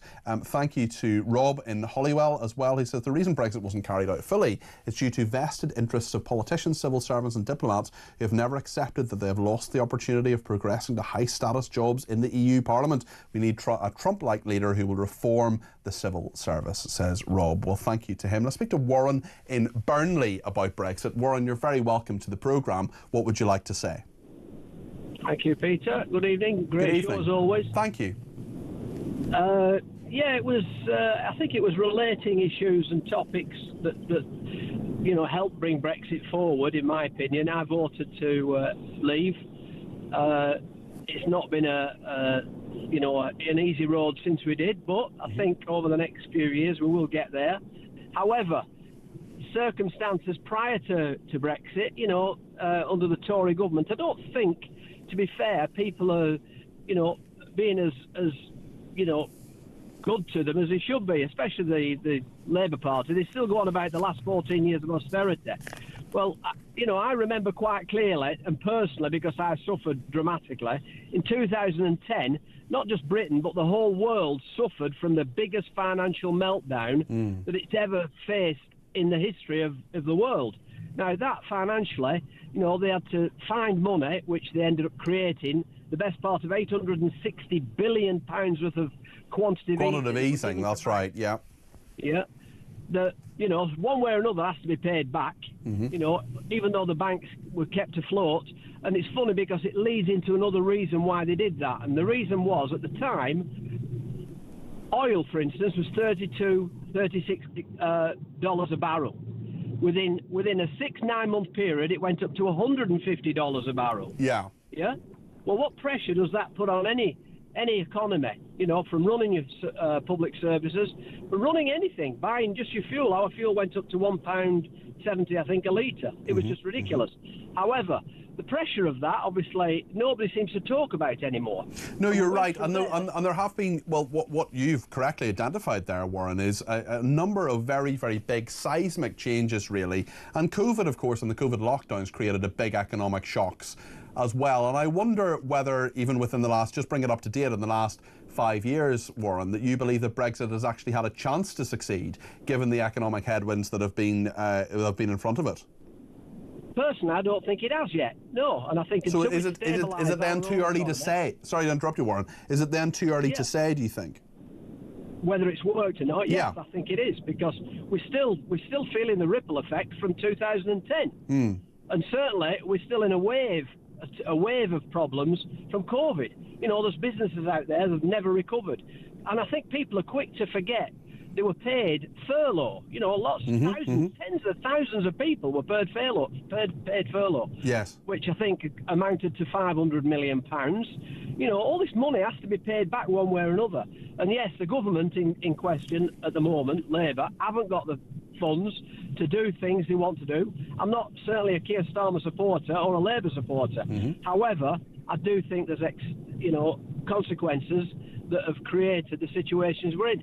And just on one other point relating to Israel, for instance, I remember specifically seeing the president, or whoever he was, it used to be a small guy, I can't remember his name, always wore a suit, a jacket, and he stood up quite clearly and said, the minute Iran have managed to enrich plutonium and create the nuclear bomb, they will blow Israel off the face of the earth. So everybody imposed sanctions, they couldn't sell their oil, and what they ended up doing was selling it to China, and China were happy to buy it, to give them the cash to buy the brains. And can you remember, around 20 to 30, I think, very eminent scientists were murdered. Yeah. Okay, I don't remember that story. I don't know about that, Warren. But certainly, it's clearly a very difficult situation between Iran and Israel, and will continue to be for some time to come. It's been going on for a long time, yeah. And all these factors sort of... Yeah, they play in. Warren, thanks for your thoughts there. I appreciate that. That's Warren in Burnley. Let's go to Peter in Ramsgate. Peter, what do you think about how Brexit has played out? Peter in Ramsgate, do we have you? Yes, I'm here. Great to have you with us. What are your thoughts on Brexit?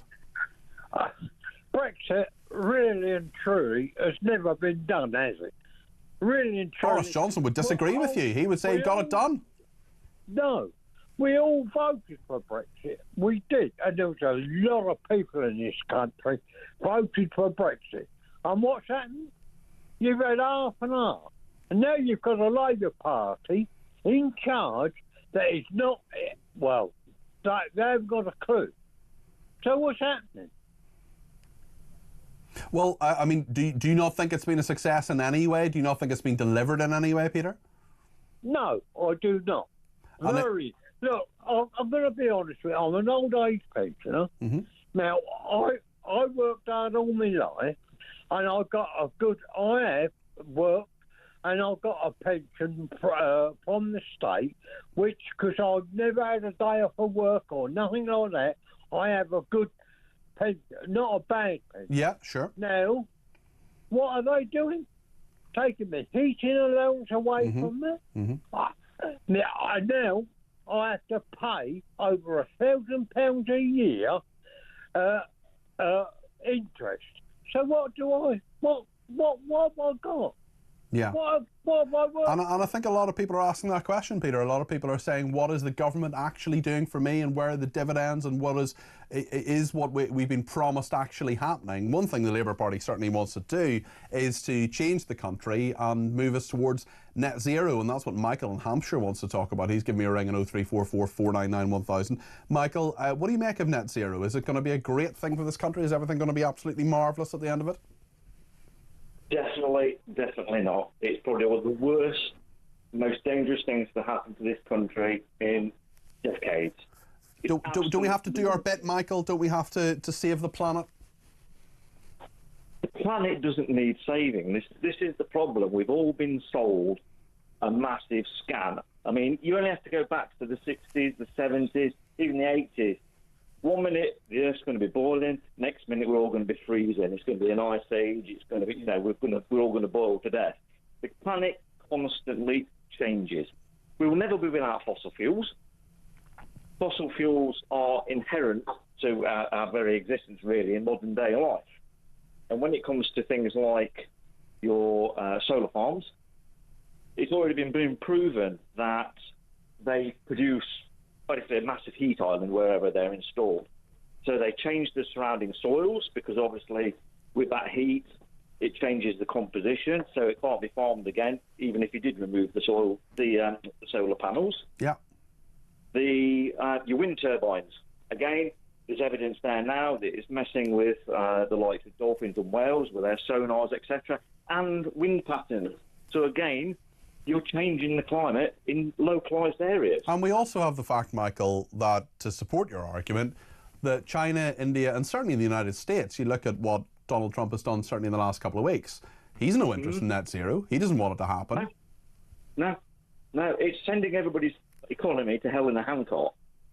But those that have got a vested interest in it, such as your Dale Vince, they're racking up. Well, we're going to be talking about Dale Vince a bit later in the programme as well, so stay tuned for that. Michael, thanks for your thoughts on that. That's Michael. Michael, are you a new caller? Is this your first time ringing this? Yes, I am. Yeah. Great, excellent. Well, great first call. Don't make it the last one. Give me a ring anytime. That's Michael in Hampshire. Thank you for that. Appreciate that. Lots more to discuss, including the sport, which we'll talk about with Uma Gurev in just a few minutes here on Talk. Stay with us.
why does this matter? Because elections are years away. You know, many things can change between now and then. Maybe reform will crash and burn. I hope not. But this looks and feels like a revolution in our politics. It looks and feels like finally there is an end in sight to the two-party system. We can't say whether it will or it won't happen, but from where I'm sitting, something very, very exciting is underway.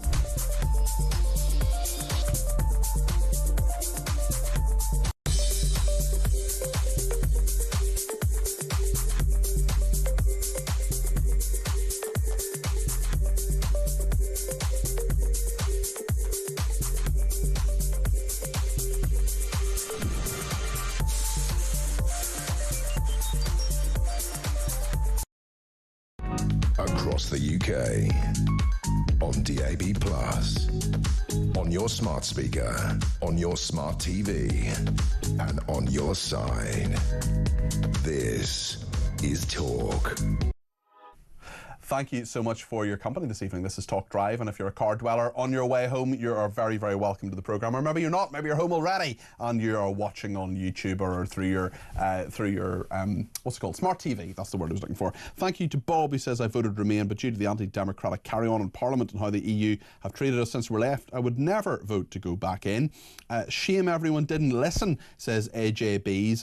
Brexit, well, hasn't written Brexit, has written something with a couple of extra letters, an S and an H in there, has cost the government billions. Adam says, on us the taxpayers cost billions as well, just to think of all the lost opportunities we've missed because of this ridiculous moronic experiment, is what Adam calls Brexit. Kevin says, hi Peter, glad you're back firing on all cylinders. Please answer this. If by 2030 we get to net zero with all the problems that come with it, and yet the planet's temperature continues to rise, what will happen then, says Kev the Tyler. Kev, really, really good points actually, and I don't know the answer. I think it's 2050 is the full kind of proper target for net zero. But, well, the answer is actually that if China, India and the United States, the world's biggest polluters, aren't doing anything about net zero, well, it's not going to make a blind button of difference, because we have something like 1% of the world's carbon emissions. And even if we got to net zero, we got to the absolute lowest that we could, I'm not sure it would make much of a difference. And I think there'll be even further calls for more and more to be done. There are people who say we should be a beacon. There are people who say that we should be leading the world in all of this. Well, why? Why should we change our way of life to a huge degree in order to do this? Why should we dig up a load of farmland and 10% of that farmland? So, Kev, I think, you know, it's a really straightforward question, but I don't think there's a simple answer, and it's a really good question as well, which I don't think has been answered comprehensively. So thank you very much indeed for tweeting me, Kevin.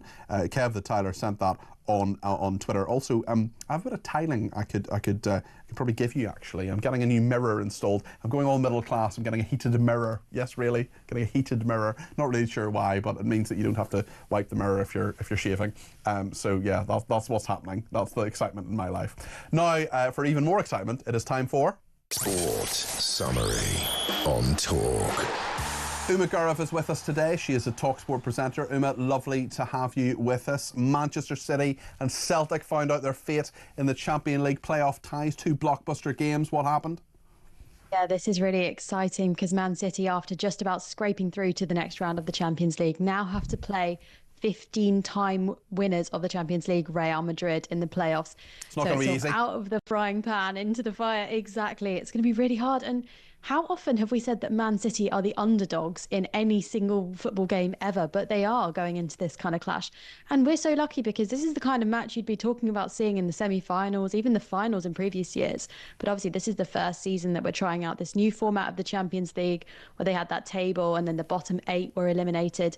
And now we have the playoffs. So it's actually been really, really exciting. The only thing is that Pep Guardiola, Man City's manager, has come out and said, actually, this is really unfair on Premier League teams because City are now starting a run where they're going to be playing 7 times in the next 25 days, which is hugely difficult. The strain on the players is going to be a lot. And obviously adding this double leg playoff against one of the best teams in the world, it's going to be hard for Manchester City. God, can you imagine seeing Man City go out in the playoffs? That would be quite something. But yeah, keep your eyes crossed. And of course, Celtic is going to be really difficult for them as well. They were the first British team to win the Champions League, but they're not kind of up there anymore. And now they have to face German giants Bayern Munich. So a difficult tie for both of them. And in the Europa League as well, a busy night there as well. So many games last night. What about Man United, Spurs and Rangers? Yeah, all three of the British teams made it through to the next round of the Europa League fairly comfortably. Spurs in particular, you know, you might remember back in the day, Alan Hansen famously said you can't win anything with kids. And it's really funny because Spurs last night really relied on their youngsters. A 19-year-old, a 17-year-old and a 20-year-old scored their goals, which sort of just obviously demonstrates how good their academy is, but also demonstrates just how many injuries Spurs have got at the moment. Mikey Moore became the youngest Englishman ever to score in a European competition. He took the record of Jimmy Greaves. So amazing for them. But they also lost another player to injury last night, Radu Dragusin. And poor Ange Postecoglou, he said today, every time I see light at the end of the tunnel, it's usually been an oncoming train, which I thought was just heartbreaking for him. But yeah, he's through. So good news for them and for Man United and for Rangers. And away from football, it's the start of the Six Nations starting tonight. What can we expect the action this weekend? No doubt full coverage on talkSPORT. Yes, we will keep you updated on all those three games that are happening today and tomorrow. But really exciting. It kicks off tonight in France. France play Wales. And that's going to be a really interesting match because France are one of the favourites and Wales are one of the teams who, you know, historically have been really good in rugby but are struggling at the moment. They're going through a period where they're just not performing very well. But, you know, the thing about the Six Nations is you have to perform consistently over every single match. The tournament only runs until March. So you have to make sure you're winning every single game, basically. And it is wide open this year. England tomorrow go to Dublin, what will be a great match, because Ireland are looking to become the first team ever to win 3 Six Nations in a row. So that's going to be a tough ask for England. And of course, you have to enjoy watching the Six Nations this year even more because it might be the last year that it's actually available to watch on free-to-air TV because there are talks that TNT are going to buy the rights and you'll have to pay to watch the Six Nations from next year. So make sure you watch all the games this year. Goodness me. So, presumably by process of elimination is Scotland versus Italy then? Scotland versus Italy tomorrow lunchtime, which again, Scotland are actually possibly one of the quieter semi-favourites to win it. They've never won the Six Nations before, but their squad is looking really, really strong. We had their captain Finn Russell on talkSPORT. He's absolutely incredible. So they're ones who could kind of be a wild card in the pack. And when you've only got, you know, that few games to play with, if you can perform, then you might just win the trophy. Yeah, well, Uma, thank you very much indeed for that update. There's lots of coverage, of course, on talkSPORT over the weekend. Uma Gurav is a talkSPORT presenter, and I was quite impressed with myself, I must say, for knowing all of the Six Nations that were in the rugby tournament there. So I think I deserve a bit of an accolade as well, especially given my complete lack of knowledge about sport, which is why we have the wonderful Uma, the fabulous Sam, and various other people whose expertise is in sport. Roger is in Shropshire and has given me a ring on 0344 499 1000. Roger, I understand you're a farmer. You've been a bit of a journey. Tell us about this. Hello. Hi there. Go ahead, Roger. Yeah, we're farming, but I also spend a fair bit of time up and down from Cambridge collecting straw for my business. Mm-hmm. You're talking about solar panels and maybe taking a maximum of 10% for energy products out of good agricultural land, whether it be sheep grazing hills or livestock grazing or good arable land for growing crops. But I've noticed an awful lot of time, you're travelling up from these motorways, you look at all these distribution centres, all the big factories, none of them have solar panels on the roof. And that would be a very ordinary and a very reasonable place to have solar panels on top of them, and if they feed that... We must have hundreds and thousands of acres of buildings in the UK without solar panels, and they wouldn't... It wouldn't incur going onto prime agricultural land. I mean, I also go across to Lincolnshire and I see some huge solar panels over towards Sleaford in beautiful agricultural land that shouldn't have even been allowed, in my opinion. But it's just the fact that we've got all these factories, you know, Amazon, everybody. I mean, I'm sure Amazon have got panels on now, but there are huge, huge amounts. Do you think farmers are being unfairly targeted here? Yeah, probably. I mean, I don't think farmers really matter to anybody inside the M25, and I mean that not to the general public inside the M25, but the political establishment inside the M25. They're so disconnected from British agriculture, it's unbelievable, you know. They don't get it. I don't think they do. They're way behind. They just think, You know, you can just tell with what's going on at the moment. They just do not understand. You know, we've got a huge amount of people buying arable and country farms and big estates. You know, I'll use Dyson as an example, just purely to get away from paying tax. Well, they're the people they should be going after, you know, not the good old traditional farmers. I got loads of friends who are, you know, get in their 70s and 80s, and it's going to cost them an absolute fortune when they, you know, try to pass it over to the family until we can get a new government. You know, it's just... Do you think a new government would reverse that? I think reform would. I don't know about anybody else. I'm a big believer in reform. They seem to be speaking to people as they want the British way of life back. And I think that's what the bulk of British farmers just want to be farmers. They don't want an exotic living. I know they have new Range Rovers and all this and all that sort of stuff, but they're used as farmers, but they want to be farmers. We do not want to be anything else. Roger, I've got to go to the news, but listen, thank you for your thoughts. Very, very good thoughts there from Roger in Shropshire. Should also say that Sir James Dyson, I'm sure, would contend that he pays all his taxes. We're talking more about Europe. We're talking more about farming, whatever you want to talk about as well. After the break, give me a call, 0344 499 1000.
Across the UK, on DAB+, on your smart speaker, on your smart TV, and on your side.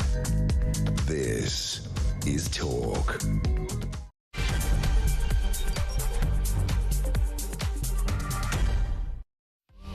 Well, thank you so much for your company. This is Talk Drive. I'm Peter Cardwell, and if you're one of the car dwellers, there is another hour of fantastic discussion about to happen. Professor Sir John Curtis is primed like a coiled spring to give us his views on Brexit, whether it's been a success over the past 5 years and what people think of it. There's some major new polling out by YouGov we'll talk about in a second. We'll also talk about Nigel Farage, who says that Brexit hasn't been properly delivered. He says he's the man to do it. Starmer says he won't celebrate the Brexit anniversary, and Ed Davey saying that the Conservative deal has been a disaster for Britain. Also in another poll, Kemi Badenoch's Tories have slipped to third, behind Nigel Farage's Reform UK and Labour. What does Professor Sir John think about that? We'll ask him in just a second. We'll also be talking about a Holocaust exhibition, too political to be displayed in Parliament, but the Speaker says he knew nothing about it. And Ed Miliband allegedly breaking rules. He's been accused by one Conservative MP of doing that by approving a solar farm from Dale Vince. We'll get your views as well on all these issues. 0344 499 1000 is the number to call. There's plenty of time between now and 7 to get your voice on the air and speak to me and indeed to the nation. You can text me 87222 with the word talk in your text. You can tweet me at talkTV or follow me at Peter Cardwell. Lots of people getting in touch today with voice notes and indeed text messages on WhatsApp. The main number 0344 499 1000. That's the number for phone calls as well. Lots to discuss in the next hour here on Talk. Let's get started.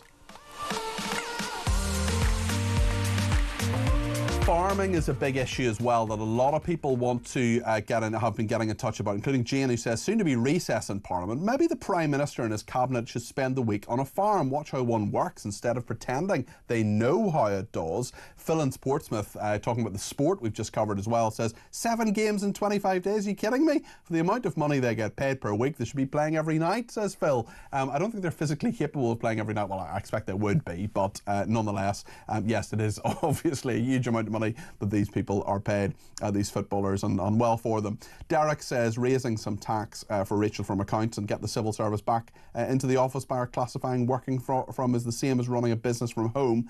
This will get a few back in. Why do we call her Rachel from accounts but we don't call him, Wes the hospital porter or, Steve the farmer? Maybe we should do that as well. Maybe we should tar them all with the same brush, or not, as the case may be.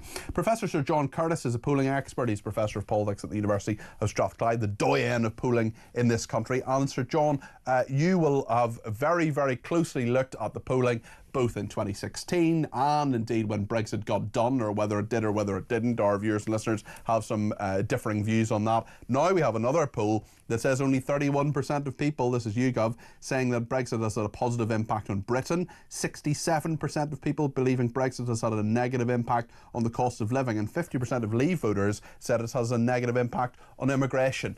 Did we take back control of our laws, money and borders? What do you make of these findings, Sir John? Well, they're pretty much in line with what we've been seeing from polling and surveys for the last couple of years. Another poll you haven't mentioned is again confirmed what other polls have been saying for really 2.5 years now, which is that around 57% of us would vote to rejoin and around 43% would vote to stay out. Now, the truth is that, people's evaluations of Brexit does vary depending on what you ask them about. I think there are 2 areas where Brexit is fairly widely regarded as a success, certainly by those who voted Leave, and that's reflected in the YouGov poll that you've referred to, and also in the Redfield and Wilton poll that's also been released today. And those 2 things are, one, the feeling that Brexit has enabled us to have more control over our own affairs, and secondly, that it was particularly successful during the pandemic, not least in enabling us to get a vaccine out as quickly as possible. So those are 2 things where certainly Leave voters are convinced. But I think certainly what is interesting, for example, Leave voters are about as critical as Remain voters about the fact that immigration has ended up being higher since the implementation of Brexit. But in the end, the crucial issue, and the issue that's most clearly related to Leave voters actually changing their minds, is what they make of the economic consequences. And the truth is, even there, particularly so far as the cost of living is concerned, Leave voters tend to feel that Brexit has not been helpful. And it's those considerations that's most likely to persuade somebody to switch from Leave to rejoining. It's interesting you mentioned the sovereignty point, the pandemic, and many people who voted Leave feeling that that was a success.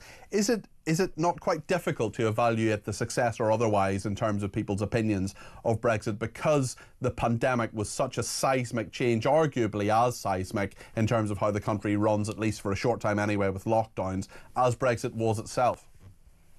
Absolutely. Even professional economists would admit it's very, very difficult to disentangle the effects of the pandemic, Brexit, the Russian-Ukraine war, the energy crisis, etc., etc.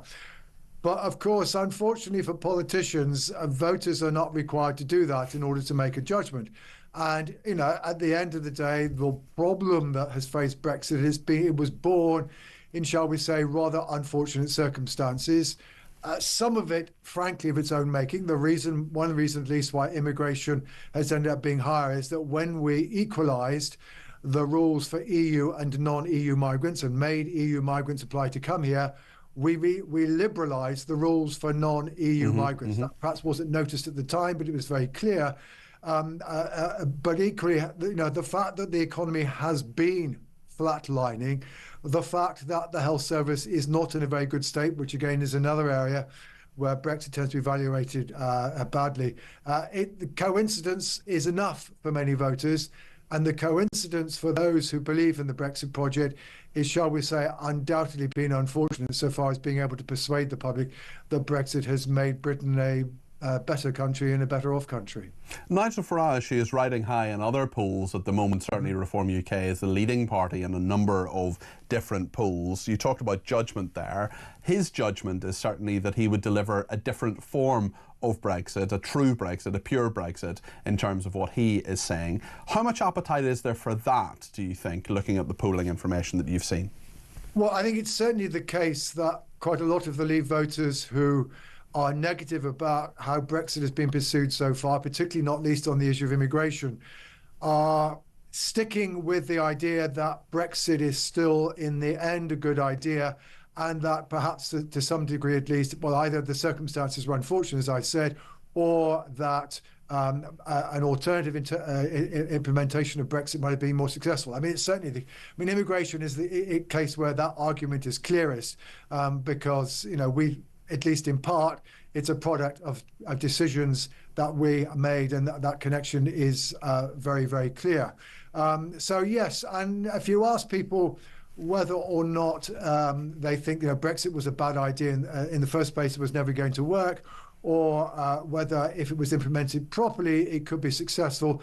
I mean, actually, public opinion is pretty evenly divided on that. So certainly it's pretty clear that there are some people who are critical about the outcome so far, but think that perhaps under a different path it would be implemented more successfully. Of course, the question is, what do we mean by that? And one of the tensions that's undoubtedly existed within the Eurosceptic movement from the beginning is the tension between those who believe in the so-called Singapore upon Thames argument, the idea that we would liberalise and deregulate, and that would pursue a way to economic growth, something that, interestingly, the current UK Labour government seems to be picking up.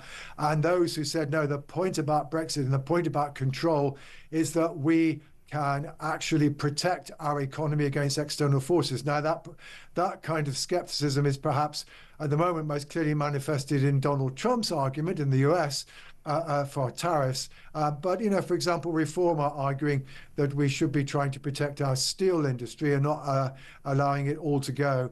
Again, on the grounds it's in Britain's interest to maintain this for its own security. So you can see some of the protectionism also inside the Reform Party. But the question is, do we want to deregulate, or do we want to protect? Yeah. Maybe I could ask your opinion on the fortunes or otherwise of Kemi Badenoch. She doesn't seem to have really reinvigorated the Conservative Party during her time as leader there, as the polling would suggest. Sure. No, I mean, some of our critics will say she's not been attempting to reinvigorate the Conservative Party. She's deciding that there isn't much point in doing that for the time being until, for example, that the party's gone through an internal consultation process. It's, you know, Reform have been rising throughout the last few months. But again, the polls this month, they're about 3 points up on last month. And it is, although their Reform are doing some damage to Labour, and Labour are down on where they were last month, they are also doing damage to Conservatives. Indeed, Reform are still finding it easier to pick up voters from the Conservatives than they are from Labour. And it isn't just one poll. I mean, Peter, you slightly exaggerated position. Reform aren't ahead in most polls. But if you take the average of the polls that have been conducted in recent weeks, they are certainly now on average second, just ahead of the Conservatives, and only narrowly behind Labour. And, you know, I think they're ahead in every poll that's been released this week, but apologies for the precision of my language there, Professor Sir John. Certainly they're doing better than they were previously. Absolutely. How worried should Kemi Badenoch be? Well, I mean, she certainly does have to be aware because, of course, at the end of the day, Nigel Farage's principal objective, he's been very upfront about this, and the reason why he went back to lead reform is to try to displace the Conservative Party as the principal opposition to the government. And one is inclined to say that so far, since he decided to intervene in the election campaign, he's been making rather good progress. You know, it was the success of reform that helped to ensure that the Conservative Party ended up with so few seats in the general election, and some of that progress was achieved after Mr. Farage took over the reins.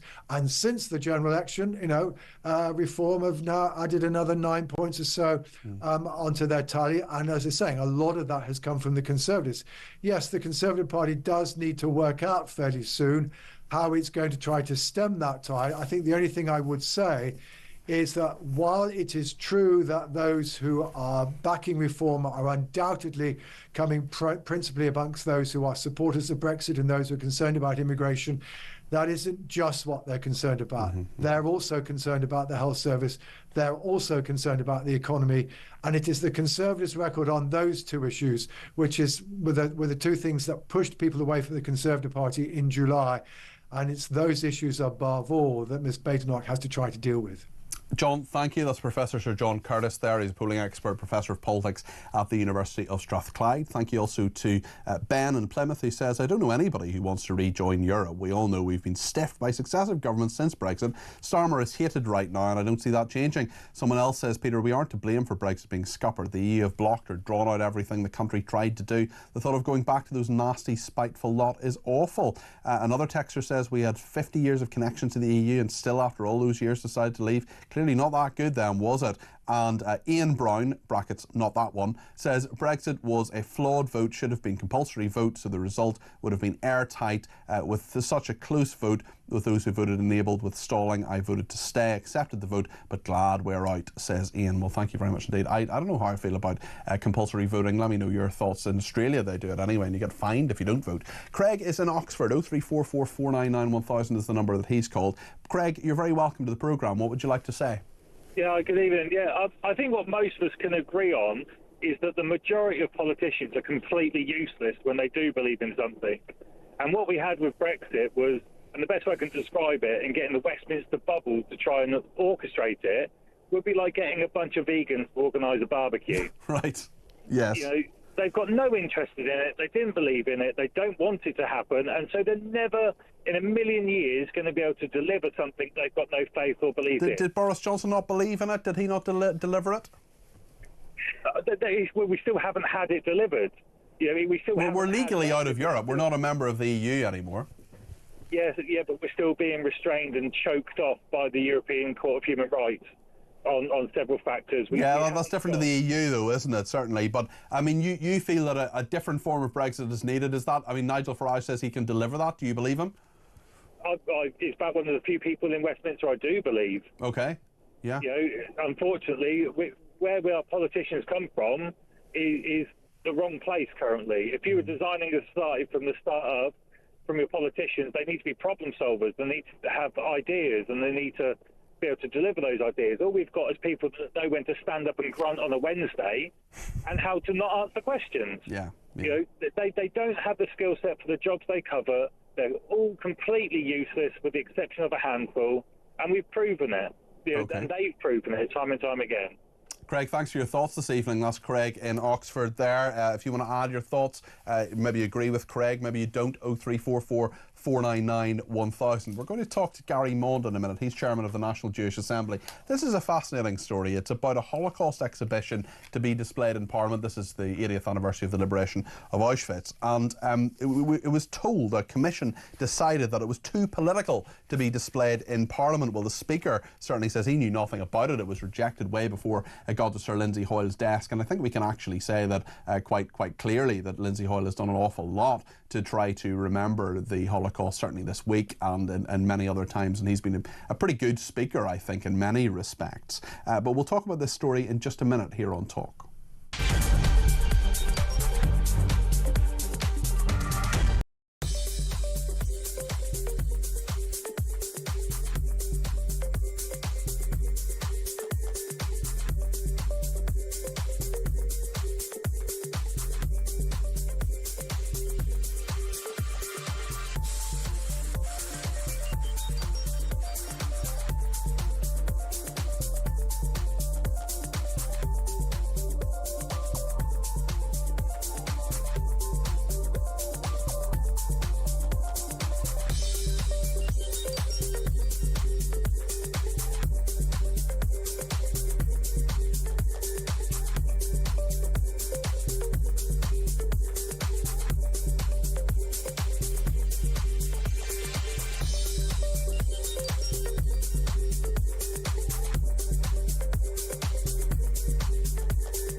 I find it extraordinary because, I know where you live and you probably know where I live. I live further down in Cranbrook area, and I drive in these country lanes, which you can only get one car by.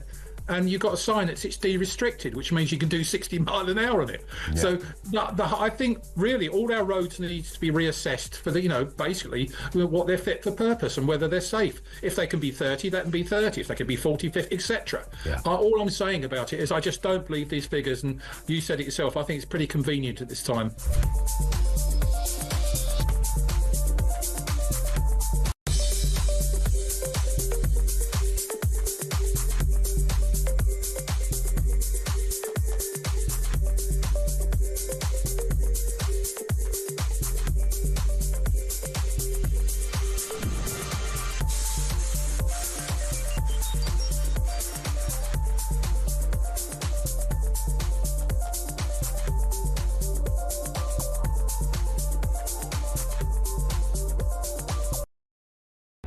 Across the UK, on DAB+, on your smart speaker, on your smart TV, and on your side. This is Talk. Well, this is an interesting one. In Parliament, of course, they've done a lot to commemorate the 80th anniversary of the Holocaust, the liberation of Auschwitz, and the deaths, the murder of 6 million Jews and about 6 million other people as well that the Nazis perpetrated as part of World War II, an actual genocide, a genocide that was a genocide, unlike some of the other ones that we're told about. And this is a Holocaust memorial exhibition that has been banned from Parliament for being too political. Even though authorities have previously allowed pro-Palestinian activists to campaign in the same space. The Palestinian Solidarity Campaign, they're the clowns who put the protests together and the marches. So this is an interesting one. Lord Pickles has told our colleagues over at Times Radio that the decision must be reversed. Considering the timing of it, that we've just commemorated the 80th anniversary of the liberation of the concentration camps put by Nazi Germany, I was frankly astounded, said Lord Pickles. That's Eric Pickles, who is the government's special envoy on post-Holocaust issues. He's a former Conservative Secretary of State. It just seems to me that if you're going to ensure the Palestinian Solidarity Campaign is something there, it's not unreasonable to have a government-funded exhibition. Well, this went to a committee and they rejected it, but who they didn't tell was the totally innocent in all of this is the Speaker of the House of Commons, who is, of course, Sir Lindsay Hoyle. He is part of, he's now asked for an investigation into why the sponsor of an application for this memorial exhibition was informed it was likely to be turned down.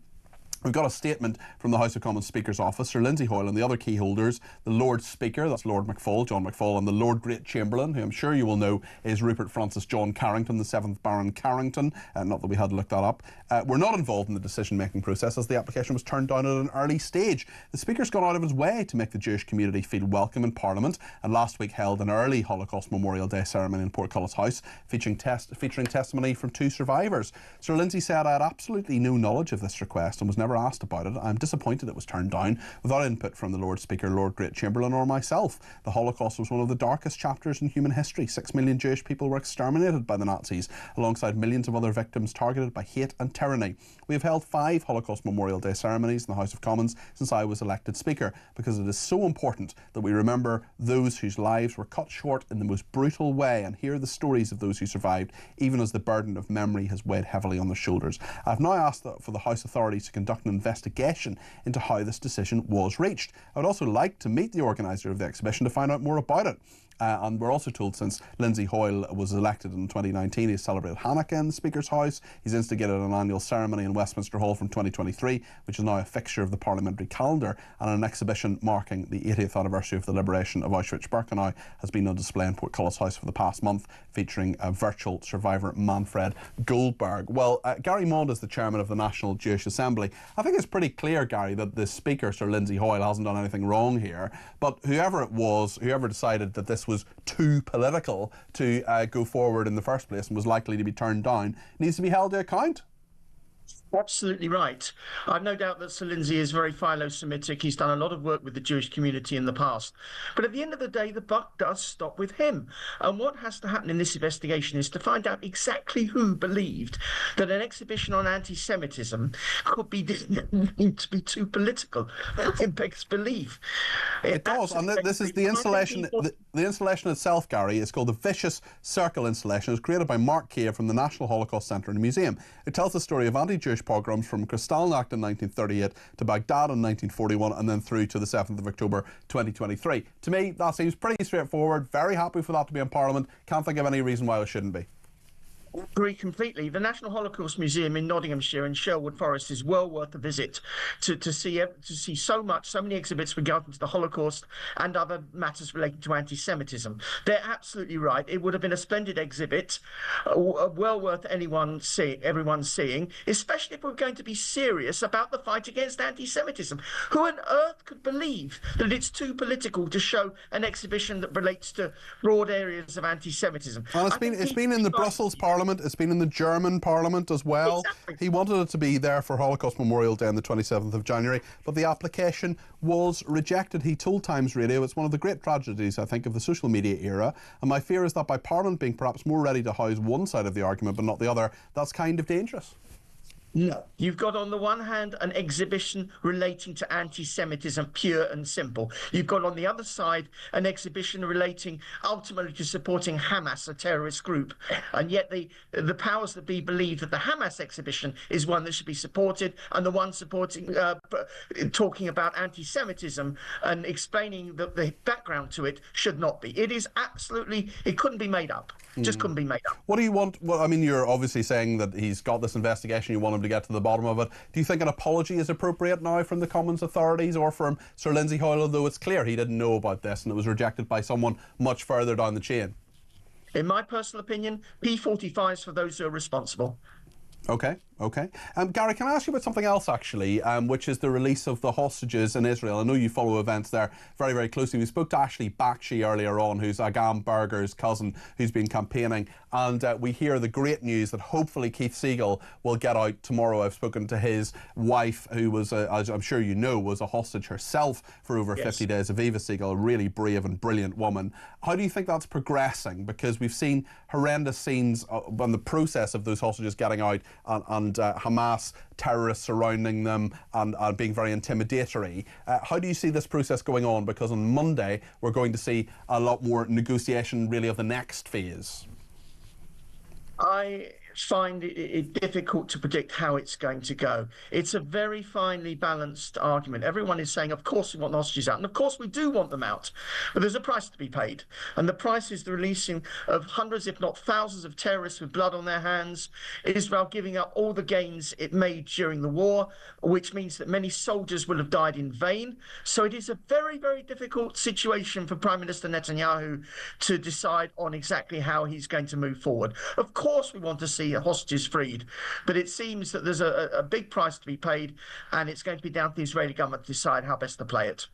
Gary, thanks for your thoughts on all of that. Gary Moan there, the chairman of the National Jewish Assembly, joining us there. And we should say that, I mean, it doesn't seem that Lindsay Hoyle has done anything wrong there, but certainly he's got an investigation to look into all of this and to see why on earth the Holocaust exhibition was too political to be displayed in Parliament. It does beg our belief. Thank you to Mike, who's been in touch on WhatsApp, 0344 499 1000. He says, evening, Peter. Since the Brexit vote, politicians have been doing their best to undermine the politicians have been doing their best to undermine the result. We now see Psychology 101, the classic nudge technique to show the effect of Brexit without actually emphasising the deliberate damage that politicians have been doing to it. Sadly, so many people get taken in by this classic example. Fear during COVID was part of it as well. It's time we swept the board of our existing politicians and started again, says Mike. Well, very interesting there from Mike. Let me know your thoughts on any of the issues we're talking about today. There's a bit of time between now and 7 o'clock. We're to make sure we get as many calls as we can on the air. Give me a ring, 0344 499 1000. In a second, we're going to talk about Ed Miliband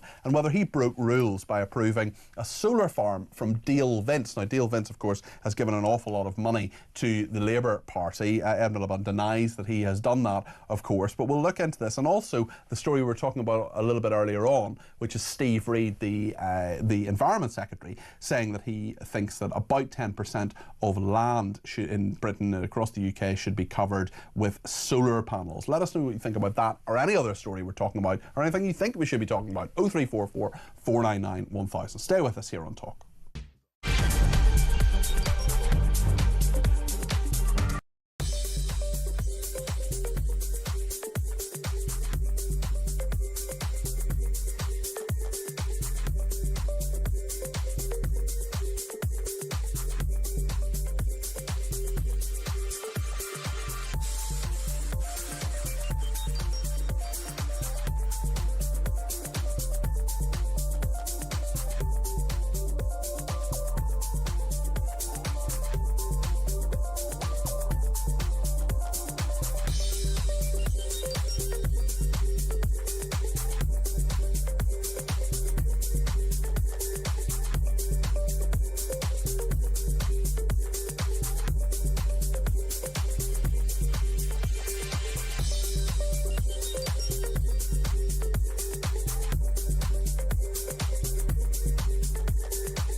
across the UK. On DAB+, on your smart speaker, on your smart TV, and on your side. This is Talk.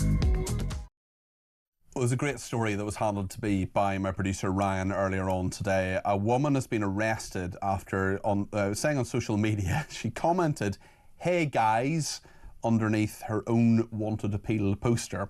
The 22-year-old woman, who is perhaps not going to be troubling Mastermind with an application, was arrested at a property in the Fallowfield area of Manchester after taking to social media to mock police attempts to track her down.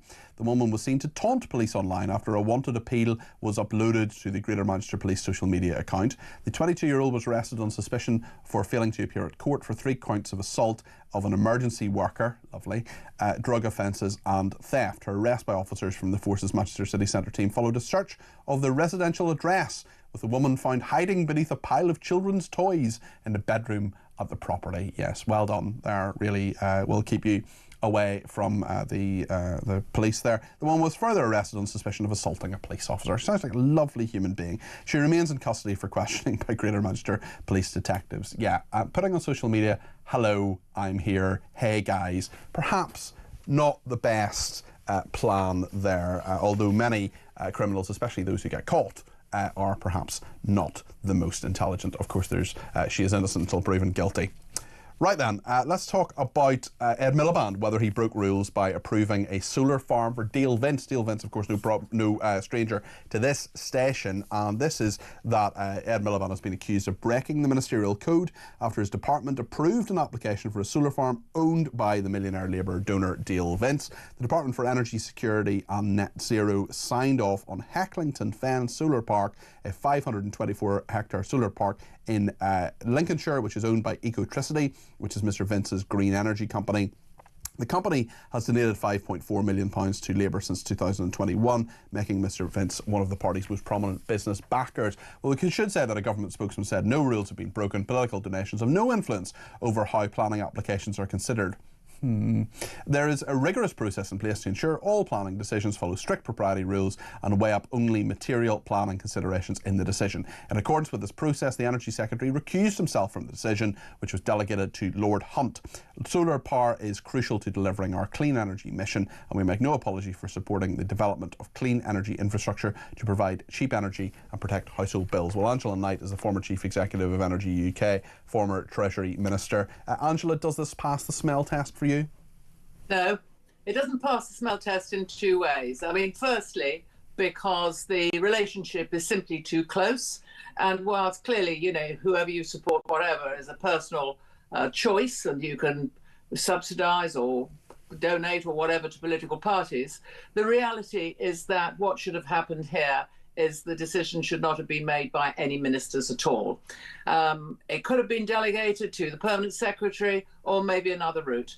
But actually, this is just too close for comfort. And I am reminded of the times when the Labour Party used to shout in this sort of way at the Conservatives whenever there was any relationship with a donor. So no, it doesn't pass the smell test, I'm afraid. But the second thing that it doesn't pass is the do we need it test, because this is a vast acreage. I think it's something like 500 hectares. That's right, yeah, 547, I think. Yeah, 524 hectares, yeah, very large space. 2.5 acres to the hectare.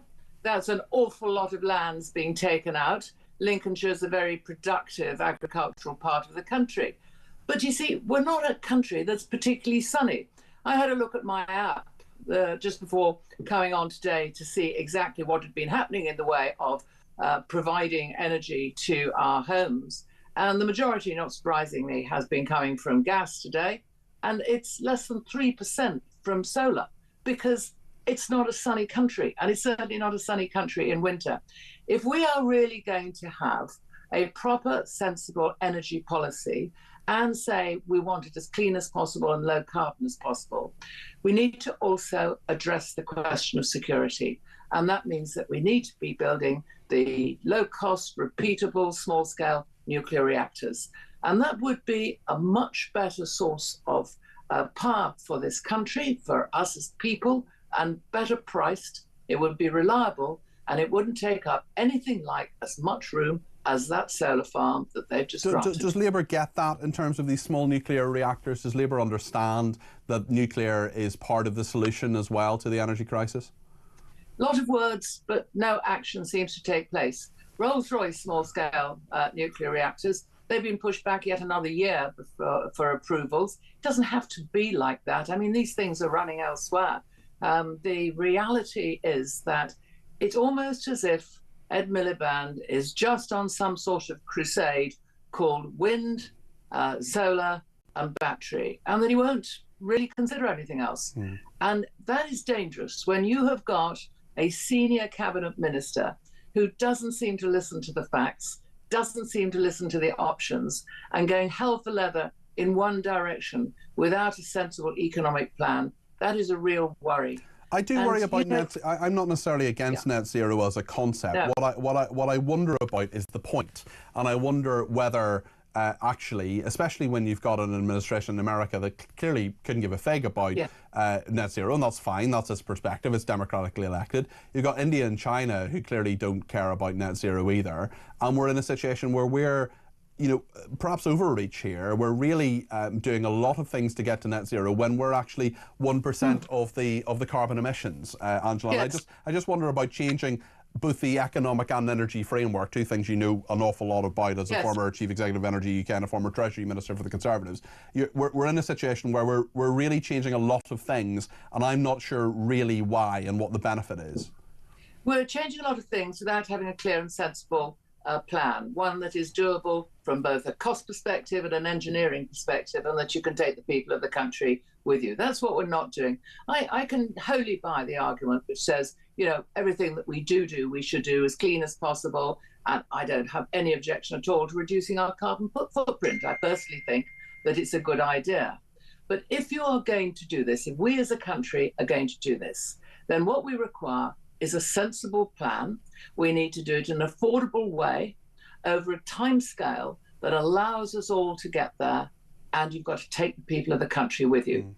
Right now, net zero is becoming a boo phrase, not a hooray phrase, and frankly, I'm not surprised. I think Ed Miliband is foolish. He's got this wrong. They need to change him as the Secretary of State and properly think again. Get some engineers involved and get rid of those who've all done PPE or something like that at university. Let's get the practical people in charge, because actually this is extremely important. We can't run a country without power. We can't run a country without gas and electricity. Let's talk about it from the sensible perspective, the practical perspective, the cost perspective, the engineering perspective, and stop this philosophical, emotional view that it's net zero at any price. It shouldn't be. I'm going to use that again. It's become a boo phrase, not a hooray phrase. Your fee will be 0p.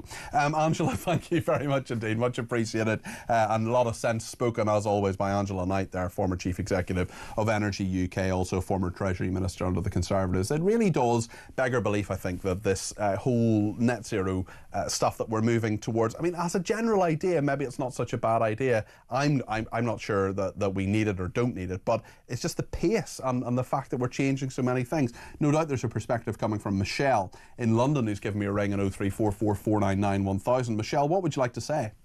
Good afternoon, Peter. Thanks for taking my call. Good to talk to you. All I've been listening to is you've got to. Yeah. Now, I would like all these people, Ed Miliband, Val Vincent, show us an inside look into their houses. Show us how it's working for them. Show us their fridges. I bet they're not shopping in Iceland. I bet all their stuff is farming organic. Well, also I want to know if they've got a heat pump, and if they've got if they're driving electric cars all the time. That's what I would like to know. If you're going to brainwash people, which it's not working, show us how you living. Show us all what your energy is. All these I can't even talk. Just Stop Oil. Yeah. All these people, let's show us how you live. And also, Peter, I've had to change my haircut because I had that Rachel Reeves one, and that's so. You had the Rachel Reeves ball when you decided to change it. No, she's killed it. It's been around since the 60s. And what have you gone for now, Michelle? Short back and sides. Right, okay. And also, also, all this about all the illegal immigrants, do you know what? It seems like with all the rape gangs, it seems like the politicians and the government are putting our children out there around the whole world like a sweet shop. Come and abuse our girls with a bonus and a hotel. Well, where do people not start waking up? I think it's a very good point, Michelle. Of course, there are a lot of British-born people who are doing it as well. It's not just immigrants, but clear problem within the Pakistani Muslim community and other communities as well. Michelle, thanks for your thoughts on that. We covered a lot of ground there, including haircuts. Thank you to Donna in Birmingham as well. He says, "Evening, Peter, great show. I travelled from Carlisle to Birmingham and counted 9 turbines. Only one of them was actually working. It's looking good for Red Ed, isn't it?"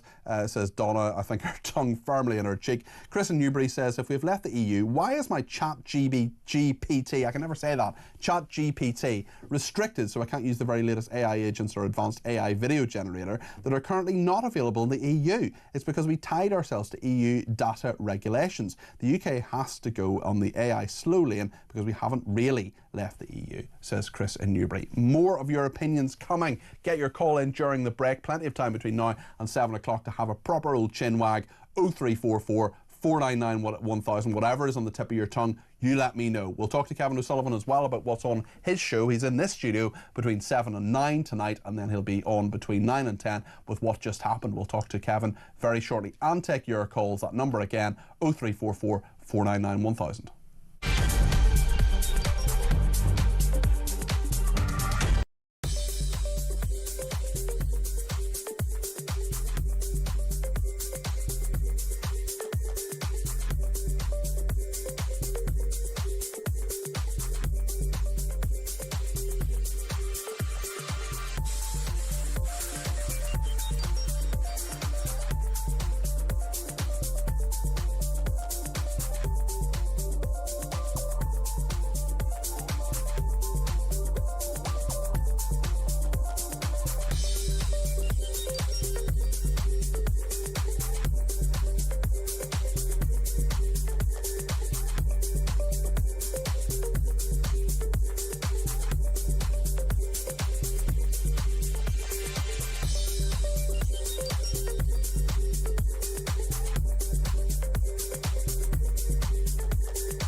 So the recall rate has been increasing, and it's been increasing month on month, quarter on quarter for quite some time. The reason that this number is so high, so significantly higher than the same quarter last year, is because of those early release schemes. We released a load of extra people early, who would have been released later on. They came out all in a bunch, and that's why this quarter has seen that significant increase in the number of recalls.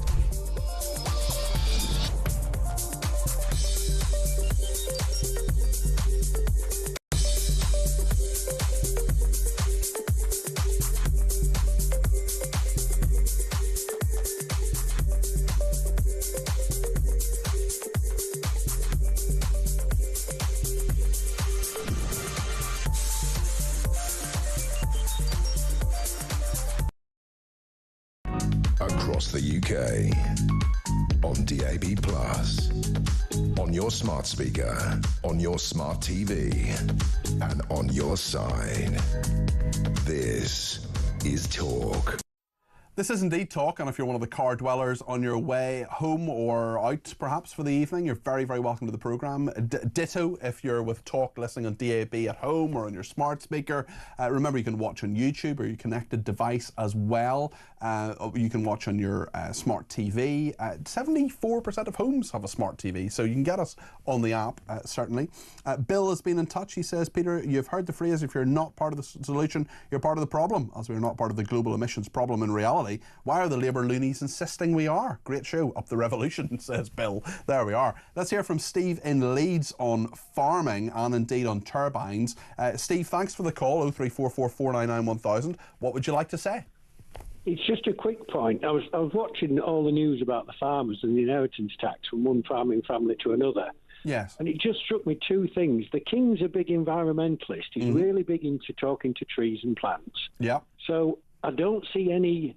If you go to their estate, Balmoral in Scotland, it's about 2,000 acres. I wonder how many turbines he's planning to put on his estate. Or solar panels, for that matter, as well. Yes, I'd be very happy to... Well, would you be happy to see those? I don't know. Well, the second thing, Peter, is this. The King didn't pay any inheritance tax when he inherited £700 million plus from his mother when she died. Mm-hmm. When he passes away, William won't pay it, and neither will his son when he inherits the Duchy of Cornwall. Yeah. Well, if ordinary farmers who are grafting like God knows what to earn a living have to pay 40% inheritance tax, why doesn't the King? Because basically most of that tax is on land. Yeah. Well, those are very, very good points, Steve, and it is about fairness, isn't it? Yeah, at the end of the day, it's all right for them to... It's back to that thing of hypocrisy, isn't it? The King and all the rest of them, they go around on the private jets and you lot need to do this, you all need to live in mud huts and not light a fire and cover yourself in wool and don't wear animal skins, for God's sake. That's another thing the vegans will get at that. But when it comes to them... I won't be covering myself in wood, Steve. Yeah, but you know what I mean? When it comes to them making the sacrifice, it's yeah. Yeah. Yeah. So at the end of the day, they don't do themselves any favours. I'm a royalist. I believe in the royal family. Me too, actually. Yeah, but they should. They don't do themselves any favours when they don't pay taxes like the rest of us. It's like, oh no, that's for you lot to pay. It's a very good point, Steve. It's a very good point. Thank you for those points, Steve in Leeds. There, appreciate him giving me a ring on 0344 499 1000. 11 minutes left of the programme for you to do the same thing if you want to. Dale is in the Wirral in Merseyside. Dale, I think you want to talk about wind farms as well. You're very welcome to the programme. What would you like to say? Hi, Peter. I just want to mention something which I've never heard anyone, journalist or anyone else in the media, ask Ed Miliband. He wants to build the biggest wind farm in the world. I've heard him say that. Yeah. My question for him is, how is he going to protect it? It's a joke. Protect it? Well, we haven't got the forces to do it, have we? Well, why do you think people would attack it? Well, it's potential. We don't know. I mean, once we've got these wind farms, they could be there for 50 years. Yes. You know, I've got to be honest with you. I see trouble within that time. And do you think people would try to? Do you think hostile forces might try to get rid of our energy supply by coming in and stopping the wind farms? Well, it could even be something simple like terrorism. Mm-hmm. So. Yeah, I think that's a very fair point, actually. They would be pretty vulnerable, but I suppose energy supply is vulnerable anyway when it comes to terrorism. Not as vulnerable as that would be. Okay. You know, I mean, that's the thing, and there's so many of them. Yeah. And what do you think? What do you think of what Steve Reid, the Environment Secretary, is proposing now as well? That 10% of farming land be given over to solar panels. What do you make of that, Dale? Oh yeah, another idiot idea. What you don't know, Peter, is a few miles from me, at the top of the River Dee, is a massive, huge solar panel farm. Right. And you want to see the damage to that after the gales? Yeah, they're not very robust or sturdy, are they, Dale?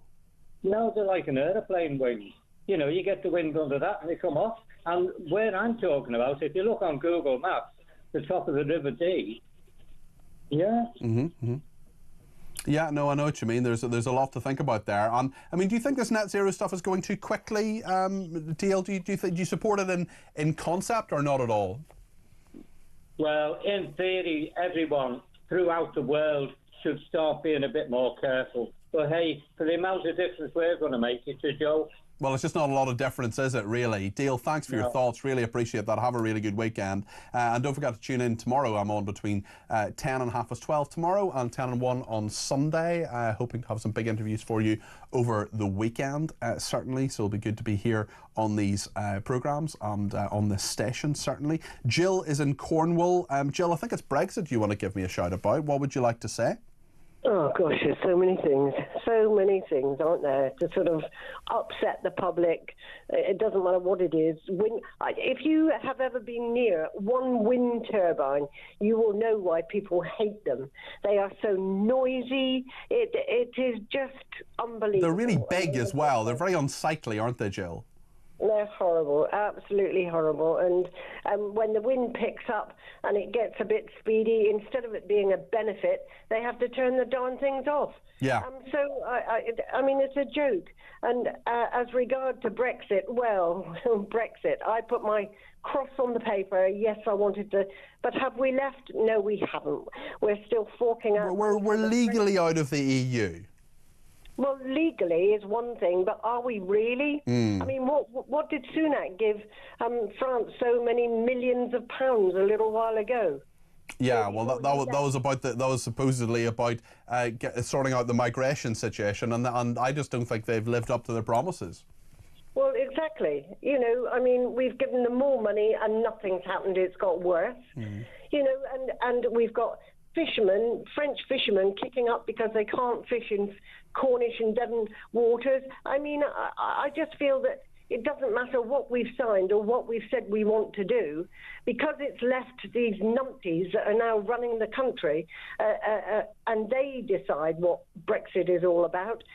We haven't had anything that resembles what we were promised when we voted to leave the EU. Do you think you'll ever get that, Jill? Because Nigel Farage is saying he will deliver a proper, real Brexit. Do you think it will ever actually happen the way that you wanted it to? Because it's really straightforward in terms of leave meaning leave, isn't it? Well, I think if we get... This is the thing. If we get the right people in charge of doing what they say they're going to do, then they will do that. The trouble is we've had so many idiots mouthing off about this and that and the rest of it, and they can't even get their own words right when it comes to describing what their jobs are or what they've done. No, I'm sorry. I just think that until we get a decent politician in power that says he's going to do what he says he's going to do, then we will be waiting for, well, we will be waiting forever. And I am, unfortunately, I don't know of anyone that has signed the I don't know of anyone who agreed for Brexit that have changed their mind. Yeah, that actually regrets it. Yeah, I know what you mean. Jill, great thoughts there. Thank you very much indeed. Jill in Cornwall there. Thank you to Angie. Says, thank you so much for covering the solar farm issue on your programme. I live near Hecklington on the recently approved solar farm. The so-called consultation was a waste of time. They took no notice of objections. I was told that all of the land belongs to one landowner who, I have no doubt, will do very well out of this. Well, I think that is Dale Vince. Surely not a square inch of productive farmland should be used for solar until the roofs of factories, supermarkets and houses are covered in them. Thank you, Peter, says Angie. Well, thank you for your thoughts there, Angie. You sent on WhatsApp 03444991000. Also, Colin in South Wales says, regarding solar farms, unlike real estate and Ed Miliband's brain, they cannot be easily dismantled. Okay, thanks, Colin. I'm not sure that too many people are trying to dismantle Ed Miliband's brain, but thank you for your thoughts nonetheless. We cover a broad range of opinions, and another one is coming from Catherine in Oxfordshire on this solar issue. Catherine, you're very welcome to the programme. What would you like to say? Oh, thank you. I would like to say that I think this solar panels is rural vandalism, countryside vandalism on a massive scale. I think it's all wrong. I mean, I think Miliband just needs to be taken out. Sorry, I can't hear you. I'm here. Don't worry, we're hearing everything loudly and clearly. I'm sick of this. We're farmers. I am sick of this government thinking they know anything about the rural economy, which they don't. They're trying to get rid of farmers. They're trying to get rid of farmland. You think they're trying to get rid of farmers? They're trying to get rid of farming?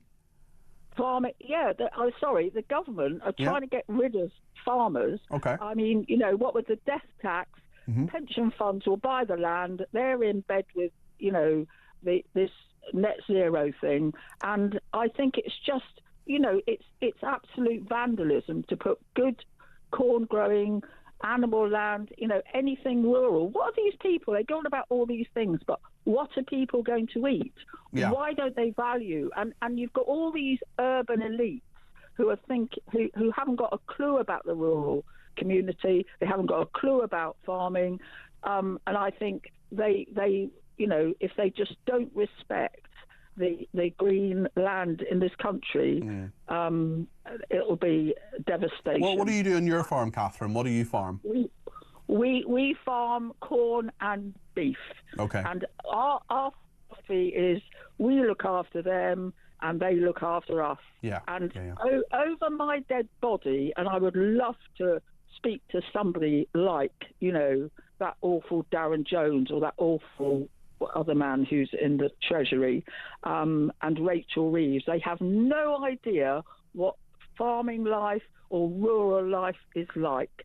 And they have no understanding. All they see is fields, they're worth X amount of money, and that's all they see. They don't understand how farming works and how... But and I know, Catherine, that there will be a lot of farmers, often who are not making huge yields and perhaps not making a lot of money, who, when people come and say, we are actually going to give you a load of money for solar, that actually they may say that's a very, very welcome thing.